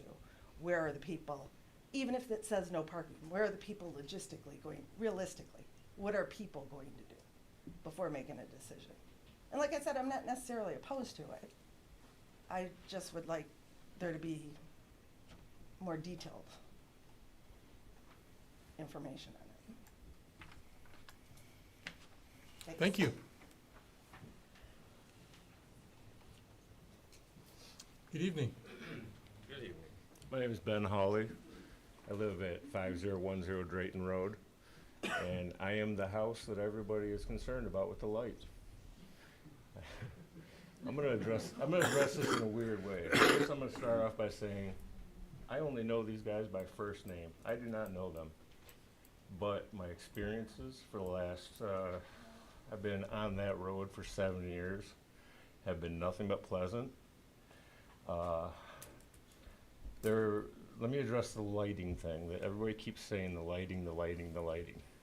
If it's an issue, then let me say that I am sorry for asking them to turn the lights on at night to keep all the kids from partying in the parking lot, in the dark parking lot that's what it's been for a while. About 2 years ago, I went over and said, hey, listen, there's cars over there partying in the back corner. Cops drive by, police officers, they drive by, they can't even see them back there. But you can go out there the next morning and see the broken beer bottles, whatever, you know. These guys turn on the lights. Yeah, they're on all night. I say thank you. So it's my fault if there's too much light right now. I am the only house that sign faces. So I just want to let you guys know I have no issues with them putting up a nice, beautiful sign out there, okay? It's not going to increase the light. It's going to be the same light that's there already, just with a nice sign now. That being said, I support the project. I support everything they want to do. My main reason is because I've grown up here, been here my entire life in this neighborhood. I remember walking all the way up to the plaza right in front of the building here from my house down here, which was in the other side of Sashbaugh. Same neighborhood though. My first job, working for Kenny Rogers Roasters, washing dishes, cooking food at like 16 years old, 15, 16. I know that a place like this, being open after school hours, is going to give some of them kids an opportunity to walk and wash the dishes. I see a lot of positive things that can come out of this. I also want to say that there's some things I didn't even know about tonight. They did their due diligence. They're going to put up a sound privacy fence for us. That's something that I don't even know if it's required, but I appreciate the fact that they're going to go beyond and do some things like that, thinking of the neighborhood. Now I know that sometimes the noise may go into the surrounding neighborhood, but everybody that lives in that neighborhood signed on knowing that there is a gun range a quarter-mile away, a racetrack that runs 18 hours a day on the weekends, so they don't have to worry about the noise from the nice restaurant at night on the weekends. They got to worry about 30 to 40-foot trailers coming through with the race cars, blocking off all the intersections. When people say that they have problems getting out of their driveways during rush hour, who doesn't? You know what I do? I drive down Drayton Road instead of trying to get on Pelton Road off Sashbaugh. I just know that's what you gotta do. It has nothing to do with Mel's though. So, firsthand, I've been there. I'm saying this because this is the way I see it, the way I feel it is. I don't think it'd be an issue to do for the parking, by the way. There's nowhere for people to park on the streets. Those are all covered streets. And if they put up that wall, you can't even get to Oak Vista. You can't even walk through it. I don't see that the parking would be any type of an issue. So we covered noise, light, parking. I actually can't wait to see what kind of food they got, so hopefully this gets approved. I live directly across from the parking lot. So I just want to make that clear. I would be the guy that would hear more than most of the neighbors. It's part of supporting a local business. You know, I own a local business myself, and I'd like to support somebody else too. So that's about all I have to say. Thank you. Thank you. Thank you. Good evening. Good evening. Stephen Murdoch, 6905 Hubbard Road, graduate, Clarkson, 2008. I've been servicing that property at Pelton Road since 2011, whether it was with another lawn care company or since 2015 my own. In regards to the parking situation, it is my opinion that with lesser seats at the new establishment that is proposed, that there is no parking issue. As was previously stated before, when Mel's is slammed, jamming Saturday, Sunday, there's still a place to park. And if they do feel that it is too busy, generally they will leave. In my time of servicing that property, I have maybe seen one vehicle park on the grass on Pelton, and that's because it was broken down. You know, there's not really a whole lot we can do about that. So, again, I'd just like to voice my support and be here for this great family. I've been with them, helping them out for a long time, and they've helped me too. So, thank you. Thank you. Hello. Good evening. My name is Beth. Last name too, English, Beth English. 3049 Allen Road.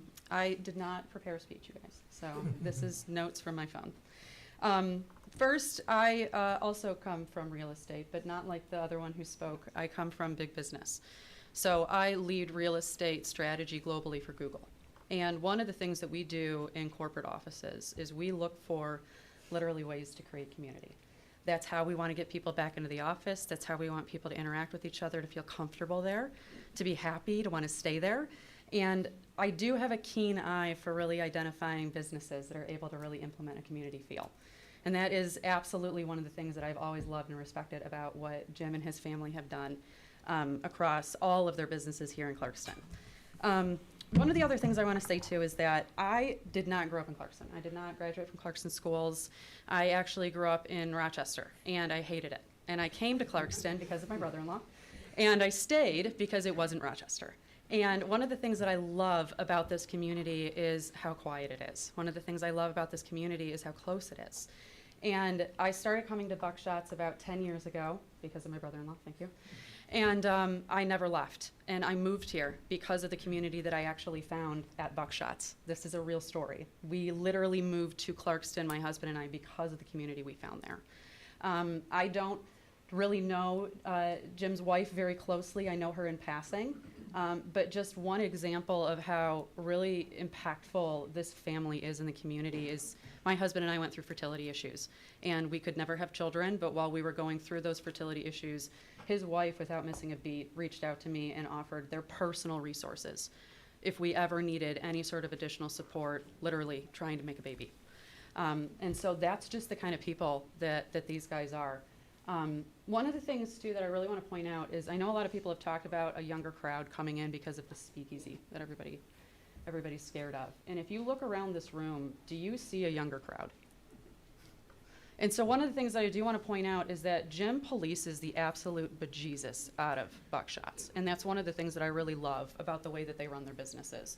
As a female, I've read the blog for your business. I thought it was actually really interesting to look at your business model. I've read your blog, and you really put women first in the way that you build your business, and I really respect and like that. And one of the things that I definitely want to make sure that we make a point of here is that as a female, I have never felt safer in a parking lot than I do in Buckshot's. I leave the tap. I do not leave Buckshot's.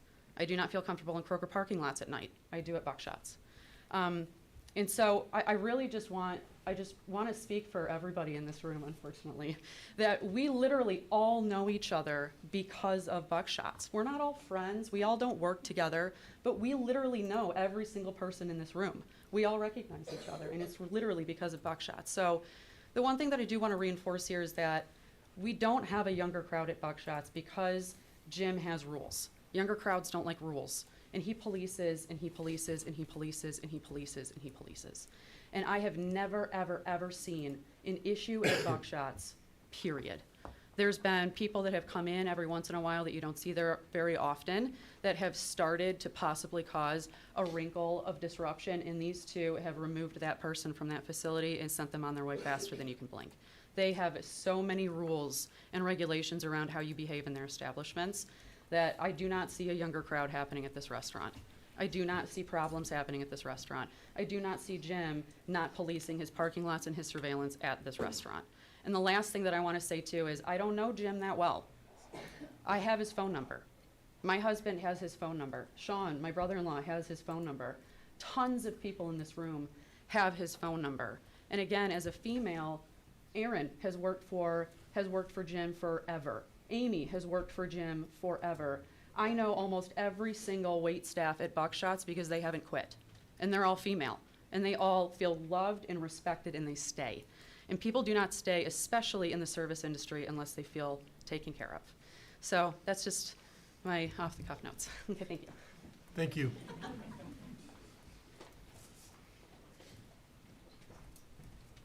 Good evening. Good evening.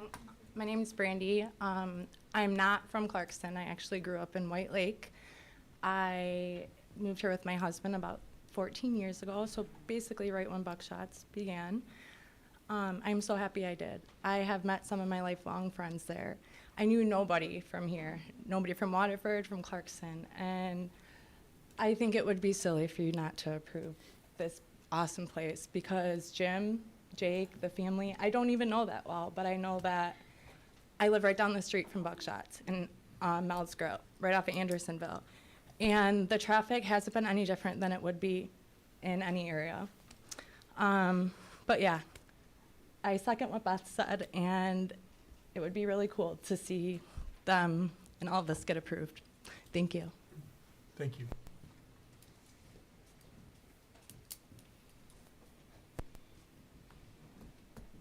Anyone, are you coming to the microphone? Yeah. Okay. I'm part of the younger crowd. I'm Anthony DeCicci, 11511 Big Lake Road. I'm here for support. Let's start with that. I agree with all the great things that have been said. The O'Hearns are an amazing family. I live down the road from them. I've had the pleasure of plowing the snow for them for the last few years. I try to go help and drag dirt out of the road that the road commission kind of puts into it that goes right in their driveway. They're great people. But I had a couple other points I just wanted to bring up too. You know, I like to eat. I like to go to all the different restaurants, and one thing I don't like about Clarkston is that, you know, for lack of a better term, there's not a lot of like bougie restaurants. You know, there's not the really fancy place. You go on like Valentine's Day, you take anniversaries, and for that I go to Fenton because, you know, they kind of have a lot of those places. They're pretty good at that. And another point I wanted to bring up too was, I mean, that like the subdivisions that are popping up around here are a lot, and they're plentiful. And by here, I mean not just necessarily in this area, but, you know, between here, Fenton, Holly, the whole greater area. You know, we're getting just more and more people, and, you know, you go to like downtown Clarkston, and a lot of the times you got a half-hour wait for honchos, or there's so many people, and it's one big benefit I see is having some more availability for people to go. And we like to go out. You know, it's good to be social. It's good to see everybody. That one lady just nailed it on the head when she said we all know each other from Buckshot's. I recognize a lot of faces here just from there, and friends I've made over the years there. And I think this would be another great opportunity for that. And that was it. Thank you. Thank you.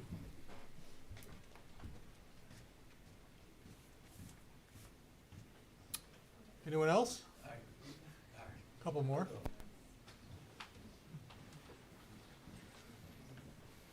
Hello, good evening. Frank Gavey, 209 Surrey Lane. Wasn't expecting to come up here and talk, but here I am because I've heard the other comments. The traffic, I work in Independence. I'm a school liaison in Independence. So I work for the sheriff's office. I don't represent the sheriff's office, but I see what's going on here. When I looked for signatures about 90% of everybody who asked me, that I asked for signatures, asked if this was the same people that owned restaurants in the village. And I said no. They immediately signed. They want something different. This is a fine dining. This isn't a bar. This isn't a nightclub. This is fine dining. This is where you go and there's not going to be drag racing up and down the streets. There's not going to be, the parking lot lights and kids drinking in the parking lots. This is a fine dining, speakeasy type place. This is something different. This is something good for Clarkston. Like I said, I wasn't expecting this. The people that own Mel's 1 and 2 and Buckshots, they help the community. They help the schools. They do fundraisers. They do so much for the community. They're going to do for the parade going in Clarkston. They're going to be handing out, hot chocolate and be down at Depot Park. This is something that's good. This isn't. It's a nightclub and there's gonna be loud music and people are gonna be drag racing up and down the streets. We're looking at all the negatives. Let's look at the positives. Another positive business that people see what a great community Clarkston is. I haven't lived here. I haven't grown up here. I've lived here about 8-10 years. I love this community. I don't ever want to leave this community. It's beautiful. The people here are great. Open arms. This is a good thing. The people that want to do this are good people. Let's let them thrive and let's let them do their thing. That's all I have to say. Thank you. Thank you. Good evening. Good evening. My name is Jason Wendell, 664 Slime Beach Drive. It's actually White Lake. I don't live in Clarkston, didn't grow up in Clarkston, didn't go to school with these guys. 13 years ago, though, I moved back from Minneapolis. I was born and raised in Waterford. I met Jim O'Hearn about 6 weeks before Buckshots opened. Went in, I've ran restaurants and bars and hotels for 30 years.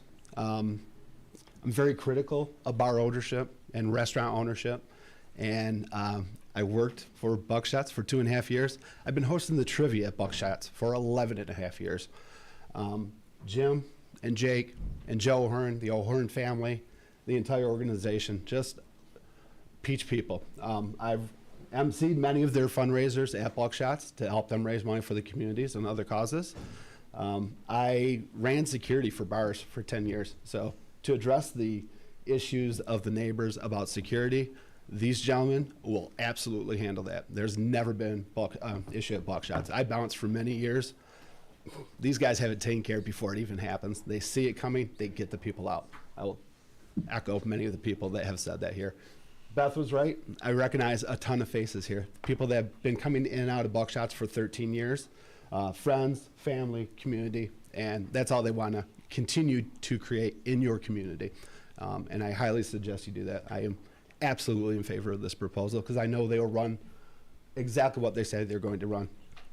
You cut hours compared to your original proposal based on the neighbor. So I heard the one neighbor say, well, what's going to stop them from taking the hours back to 2 o'clock once they're open? That's not these people. They say they're going to do something, and they are people of their word. They have always kept it with me. They have supported me for 13 years. I will support them for 13 years. They could find trivia guys all over the world that want to do trivia there. Their family. So just know that all your concerns, they will address them, and they will not go back on them once. And they'll make sure that is a completely safe environment. Thank you. Thank you. Good evening. Hello.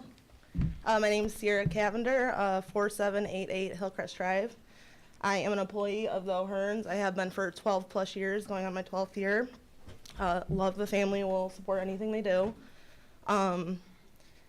They are the epitome of family dynamic. They have been the entire time I've worked there. My 2-year-old would pull 3/4 of this room, would recognize them. Jim supported his entire staff during COVID. I have been a bartender for 10 years now there. I have a clean record, one that I'm proud of, and I would attribute that to my boss, Jake. And also, I live within a mile of Buckshot, so we hold an absolute standard. We always will, and I'm proud of my restaurant and everything that will come from it. Thank you. Good evening. Good evening. My name is Erin Knuckles, 4905 Fox Creek, Clarkston, Michigan. I live about 2 miles away from Mel's Grill, where we are hopefully opening up the new restaurant. I have also worked at Buckshot's Bar and Grills for going on 12 years now. Jim has not just been a boss to me, but a mentor, and he has helped me through not just the business aspect of life, but personal life as well. Jake has directed me in so many different ways of learning how to manage a bar. Not only is he stern, but he's compassionate, but he cares about every single person that's in that restaurant, not just employees, but every single person that walks into that bar. And I can attest to it that to every single day that I work there. I've grown my adult life with these guys, being there for so long now. And their drive and their impact in the community and how they take care of people is more than just a boss at any other restaurant. Bringing this restaurant to this community will bring more family around us. And that's all I have to say. Thank you. Thank you.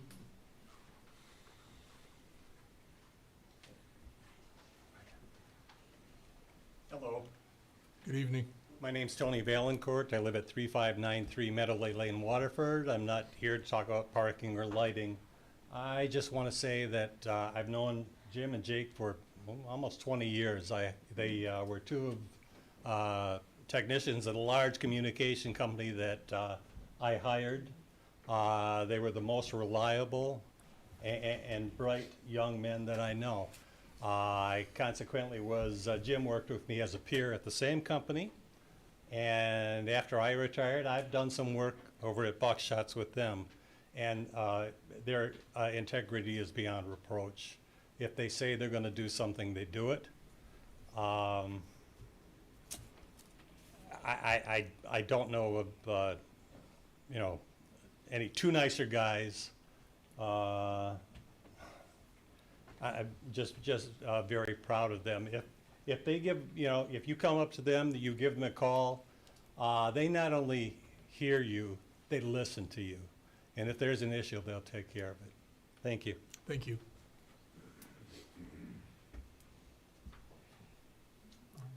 Anyone else in person? We'll go online now.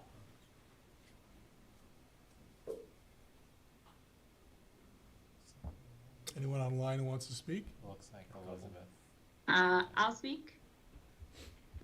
Can everyone hear me? Yeah, go ahead. We can hear you great. All right, great. Hi, my name is Elizabeth Lyon. My address is 7105 Oak Meadows. And thank you for allowing this time to address this exciting proposal for Fireside. I wanted to start by saying I don't know the families that are opening this restaurant. I've never met them, so I don't have a biased opinion. And I am wholeheartedly in favor of this initiative.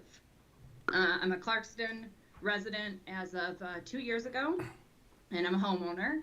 And this proposed high-end dining establishment is something our community is missing. Everyone, I feel like, is afraid of this terminology, speakeasy. I'm very familiar with it, as I had a place in Detroit, and then I had a place in Berkeley.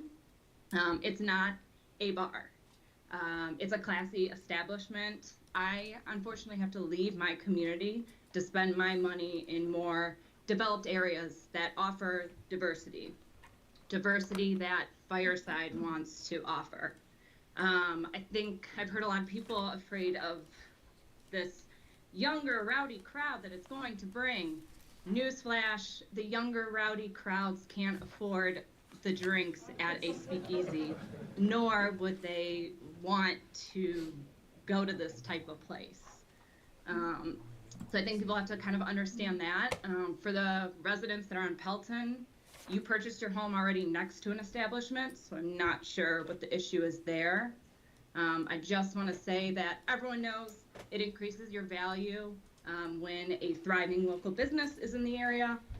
And I would love that to obviously impact my property value, which it will positively impact. And I know people had issues with the gas station. Once again, remember the clientele, different clientele than I'm sure somebody that is dining at a high-end restaurant. Restaurants serve as more than just a place to eat. It's a social hub that brings people together. And that is what my age group is looking for. I'm 35, I'm a young professional. I moved out here, love the home, but we're lacking in diversity of restaurants. So I'm 100% for this, and I hope it passes. Thank you. Next.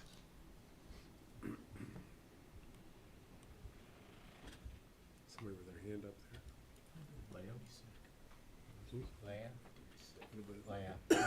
Leah?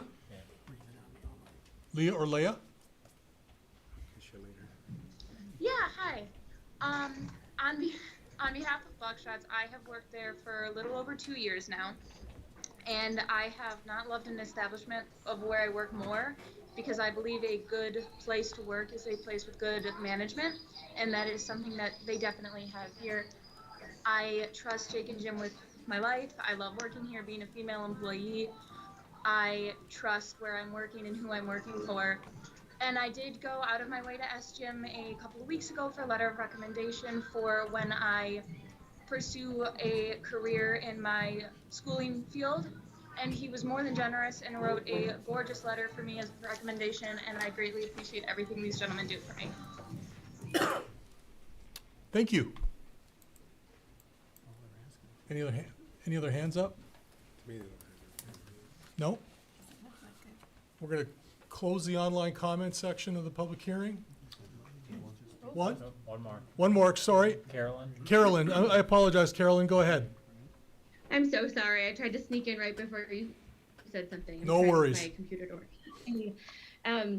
So as you can tell by my name, I'm one of the O'Hearns, and so I do have a family bias, but I'm trying to be a little more objective with tonight. So Jim, Joe, and Jake have heard and are responsive to the concerns of the residents within proximity of the corner of Pelton and Sashabaw. With the addition of concerns raised by these residents, many conversations have been had with these three men to address all of the concerns and how to still provide a safe, upscale, fine dining experience while also being a respectful neighbor. As a wife of one of the O'Hearns, I have the special privilege in knowing the number of minutes and hours and overall phone calls and conversations that have shifted to how to support the neighbors and our community. When Jim and I met in 2003, so we went to Clarkson High School, that's where we met together, he said he wanted to own a bar, and he does with Buckshot's Bar Girl. And since taking ownership in 2013, the next matured, realized dream of an experience that doesn't yet exist in Clarkston, especially beyond the downtown borders, has really been a topic of conversation with Jim, Joe, and Jake. They are excited to replicate and expand a family-like sense of community with staff and patrons, as you've heard so many times about Buckshot's and both of the Mel's Grill restaurants. So as it's been mentioned several times, Clarkston's a home to all of us. We intentionally brought property here to maintain residents here, to raise a family here.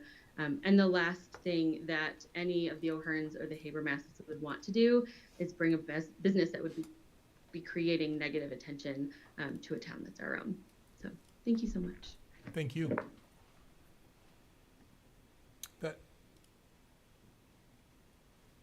Is that another hand up? The bottom? Doesn't look like it. That's Okay. At the top, there's one. She already spoke. She's the one that spoke. Okay. Now I'm going to close out the online comments. Bring it back here. Last call. If you absolutely have to get something off your chest, now's the time to come up. All right. Last call. All right. We're going to close the public hearing. I got to tell you, that was We've been here 2 hours and 5 minutes, and we're in a packed room, standing room only, hot room, and I haven't heard a peep from the audience. I'm really impressed. For yourselves. So we're going to bring it back to the Planning Commission for comment. I'll start. I've heard it's a bar, it's not a bar, it's a bar, it's not a bar. I'm looking at the definitions in the zoning ordinance. Definition for bar lounge. A type of restaurant which is operated primarily for the dispensing of alcoholic beverages with the ancillary sale of prepared food or snacks. The speakeasy is a bar. That's not a bad thing. I was at a speakeasy a month ago in New York City with my son. It was above a Five Guys. It was really cool. I think this concept's really cool. But the narrative is just starting to, it is, it isn't. Based on the definition of the zoning ordinance, it's pretty clear that it is. I'm not a regular at Buckshots. I've been there many times. I appreciate all the comments about the characters of the owners. I think that's awesome. Simplistically, you can tell a good manager and owner of a restaurant 5 minutes after you walk in. And Buckshots, you can eat off the floor, in the bathroom, at the bar, at the tables. It's really clean. They run a really good business. The fact that they want to invest more in the township, I think, is awesome because they seem like really stand-up, responsible people. And I think that their concept sounds great.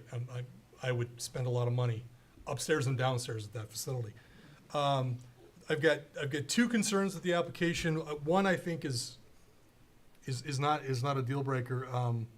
The application was I'm going to use the wrong term here, thrown together, and it's not a knock on their team. They have a professional team, but there's a lot of information that was kind of late arriving. With there's a new wall. There's not a photometric plan, but there's changed office hours, and it's kind of like a lot of information kind of that we're receiving.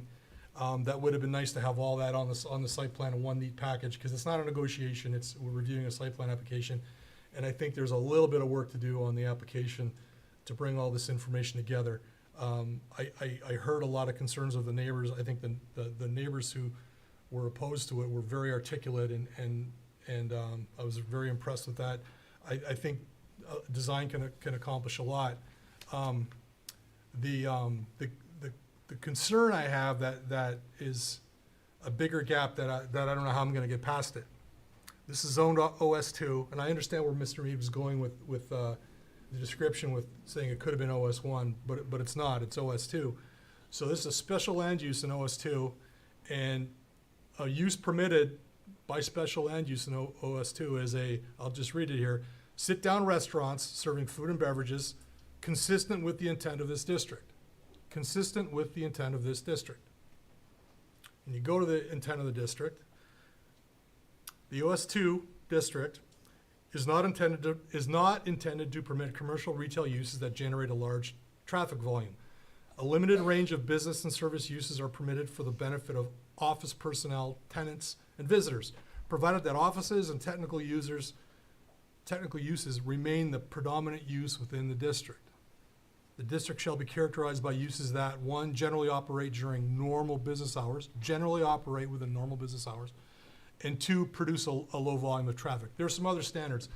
The reason that this is a rub with me is the master plan. I think that the verbiage for this category was local commercial, and local commercial, and the OS2 implements that policy, and the way that it implements the local commercial is to ensure that the retail uses are complementary to the existing office. Now, I know the office market's been affected by COVID.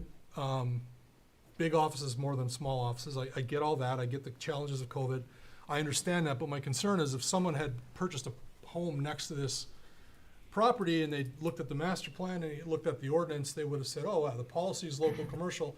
The ordinance protects my home and my neighborhood because we're going to have a restaurant, but it's going to be ancillary to another use. So this is, it's just, at its face, it's not consistent with the underlying zoning district. No, I'm not suggesting that this can't be a fit, but I can't support this because the letter of the law requires something that this application does not meet. Anyone else? I think they talked about the traffic, that this would have less traffic than Mel's Grill during the day, but it still is more traffic than it would be on a typical business, at this time, in the afternoon hours, so I mean, you could talk about the pros and cons of, longer seat times, and there's gonna be less traffic, maybe number of cars in total, but it's still more traffic than is generated through the other retail type business that would be there. So. Yeah, and I think traffic is a detail that could probably be worked out. And my concern is with management. I have confidence in this team. I don't think anyone here questions this team. If anyone's gonna manage a business at this location, it's this team.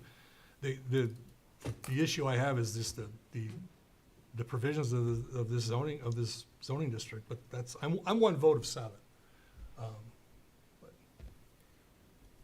To your point of that, I mean, Mel's wouldn't exist today then, correct? It's not servicing office clientele. There's no offices on this road. It's serving neighborhood.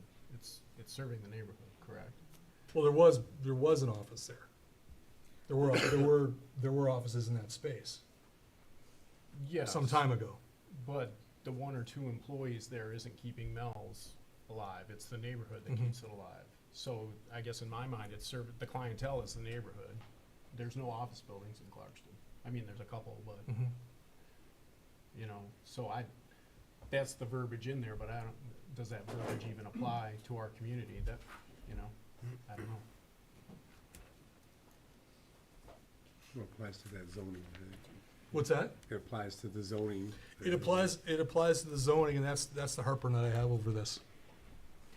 So Brian brought kind of what I was thinking too. I mean, do we have an issue with Mel's Grill being there? And I don't know if we do. I don't think we do, but obviously it's there.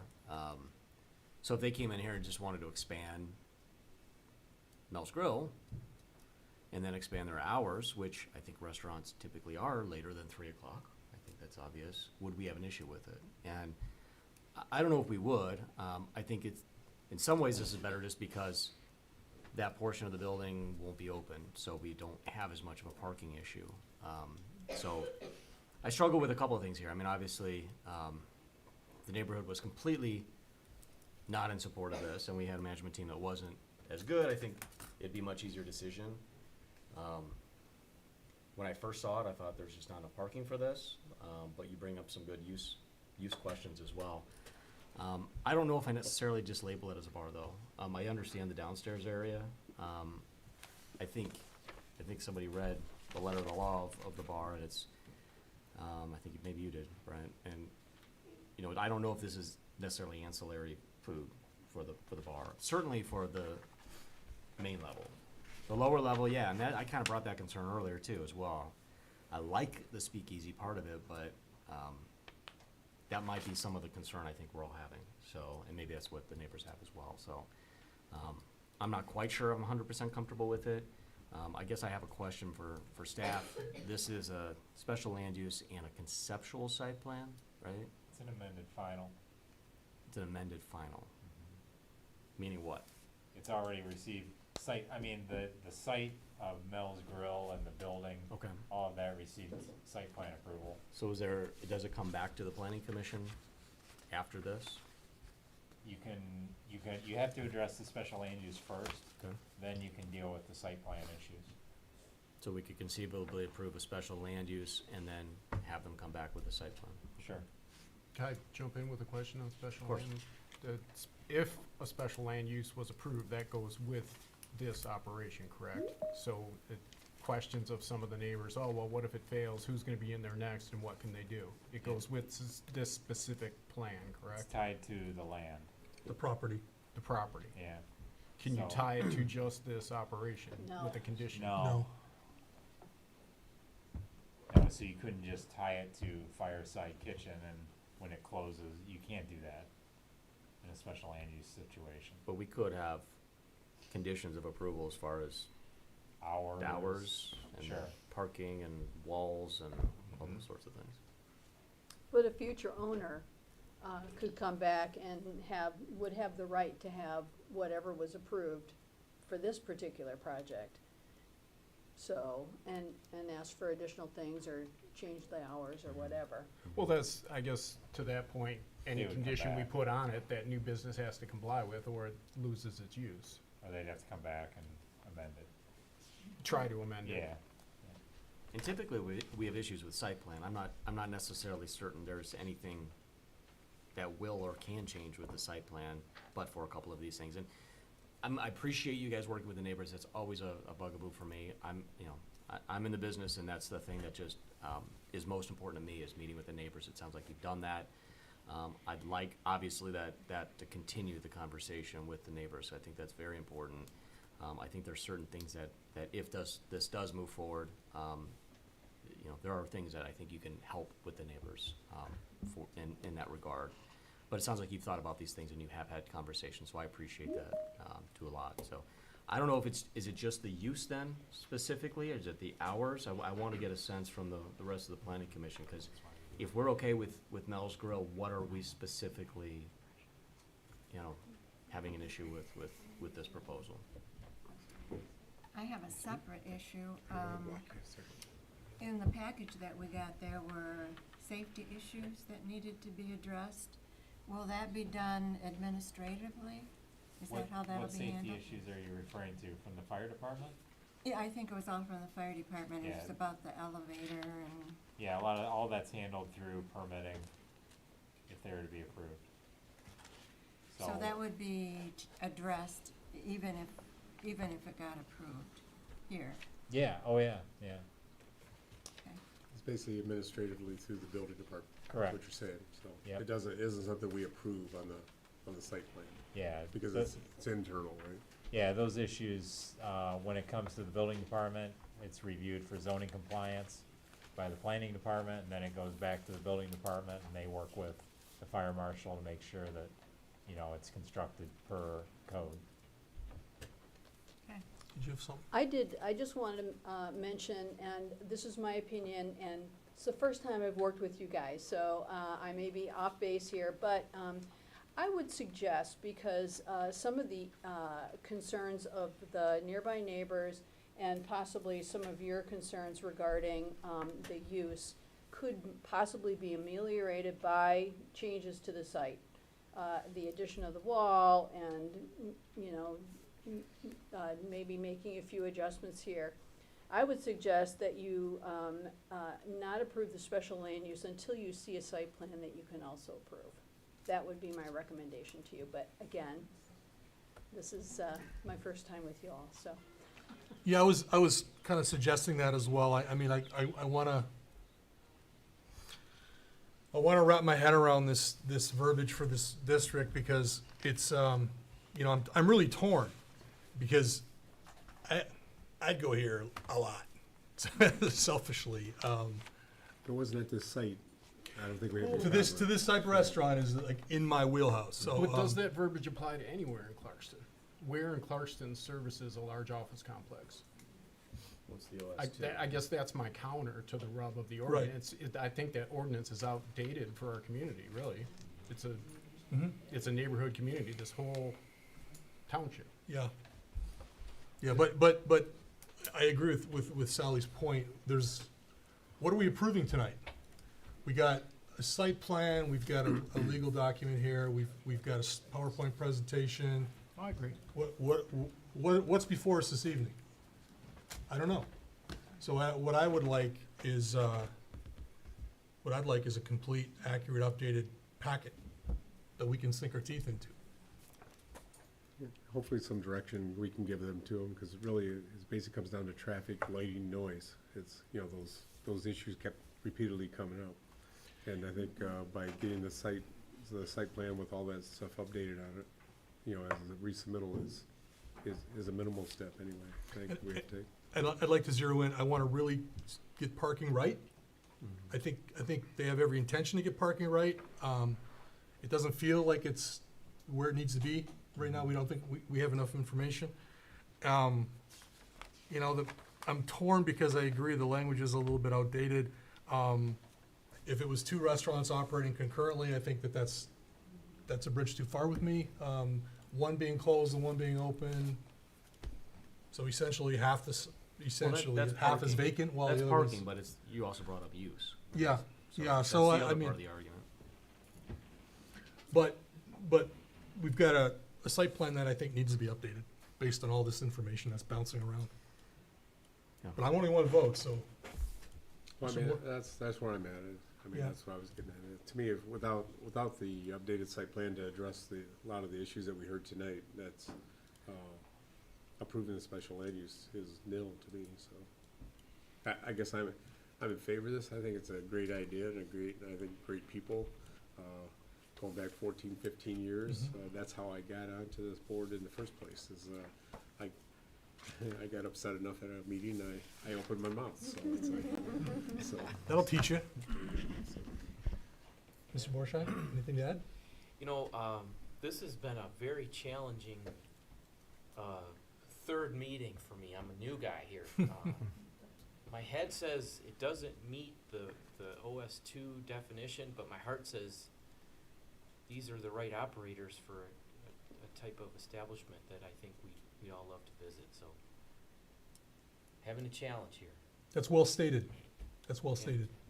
I would make the argument that I don't know if that is as important to me. It is important. I'm not saying it's not. I think that's obviously there's a lot to that, and I think that will help ameliorate any concerns that will happen in the future. But to me, it's more, I don't want to say black and white, but it's more, what do the ordinances require? I think the fact that the building's existing, you're not building a new building. There is an existing building there with a parking lot. That changes things for me a little bit, to be honest. If this was a vacant lot and they came in with this plan, I don't think I'd be really for it, to be honest. I think I'm still considering it for a number of things, but I just think that there's more things that you can do with your neighbors. I think that's important. I would personally want to see an 8-foot wall instead of a 6-foot wall along that western perimeter. I'm not sure if the southern wall is necessary. Maybe it is for people not walking through, I guess, but really that western boundary, to me, I think an 8-foot wall is much more appropriate with a neighbor directly next door. So those are the types of things I'm talking about. I think we're all kind of getting there as well. The only thing, I think that's really a good idea, but the only thing is I would want the neighbor to be okay with an 8-foot wall. An 8-foot wall can be a massive towering wall. That's I fair. mean, I was at the site last night, and that's fair. It's a big wall. Or fence that's there. Fence, I guess, that's there now. Okay, that's a fair point. Yeah. My problem is you can't unring a bell, so I'm concerned for the close-in neighbors, and that we do as much as we can, particularly for the parking and traffic issues. Yeah, I agree. I need to give some thought to this OS2 issue. Again, it's an existing use. I think the language made a lot of sense back in 1996, but not as much. It's not as clear in 2023. Yeah, I agree. I mean, just a la across the street, half of that property was owned office, and there's not an office. Yeah. It's all being developed residential. And it is mid-block. I mean, it's not a corner intersection. So, I mean, I think we do have to be careful in that respect. But it is commercial for sure. I mean, it's a commercial location, so it's a kind of a strange location in that respect. So.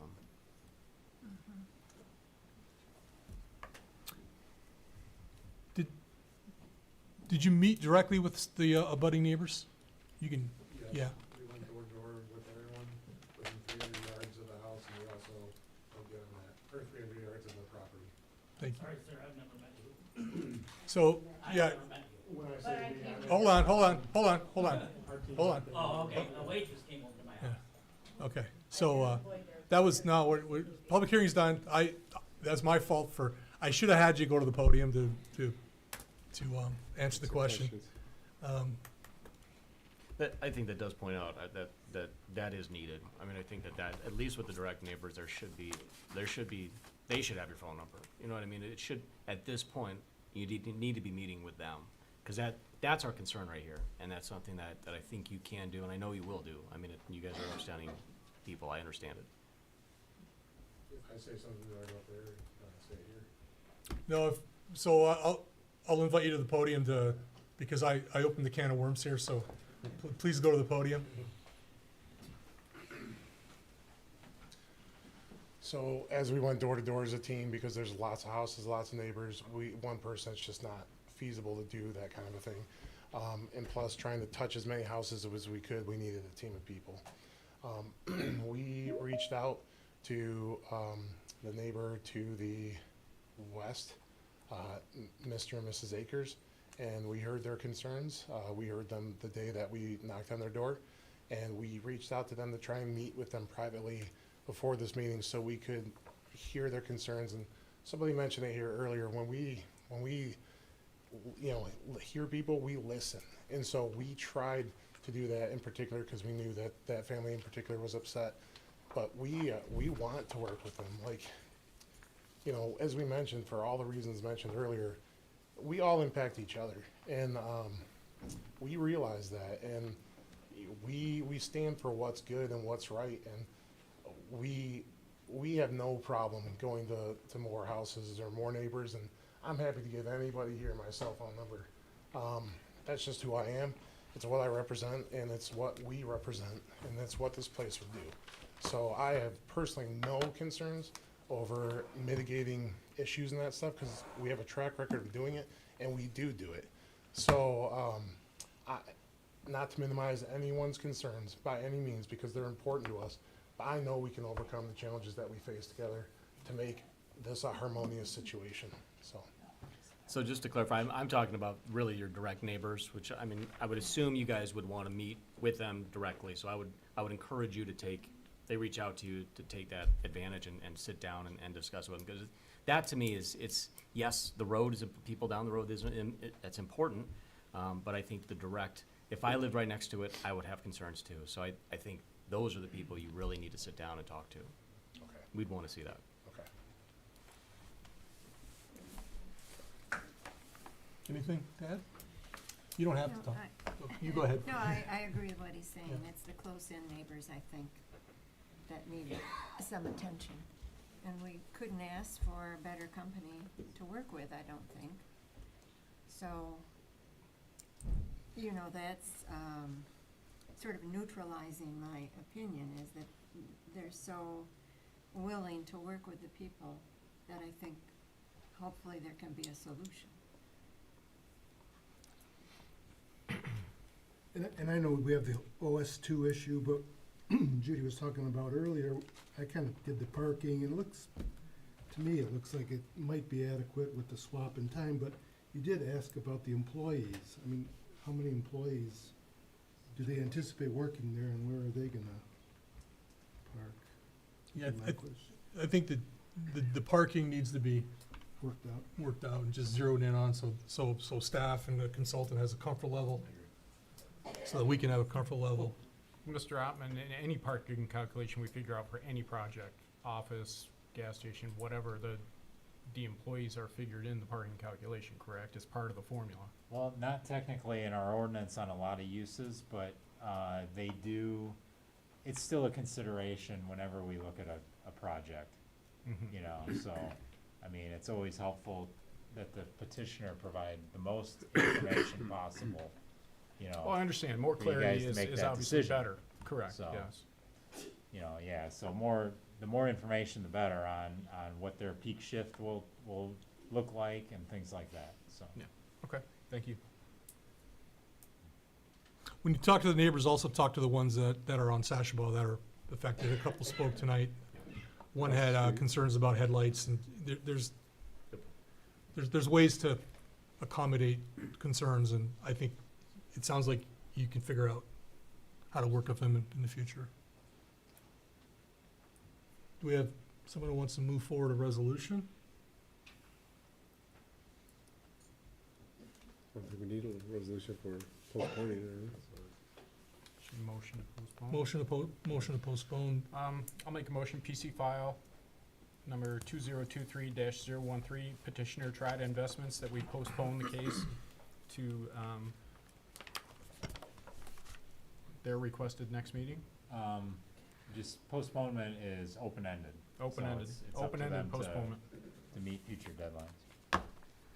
Anyone who's in the audience or watching, if you want to continue to follow this, the agendas are posted online on the Independence Township website. You can get them in advance. You can find out when the dates are. You can follow along.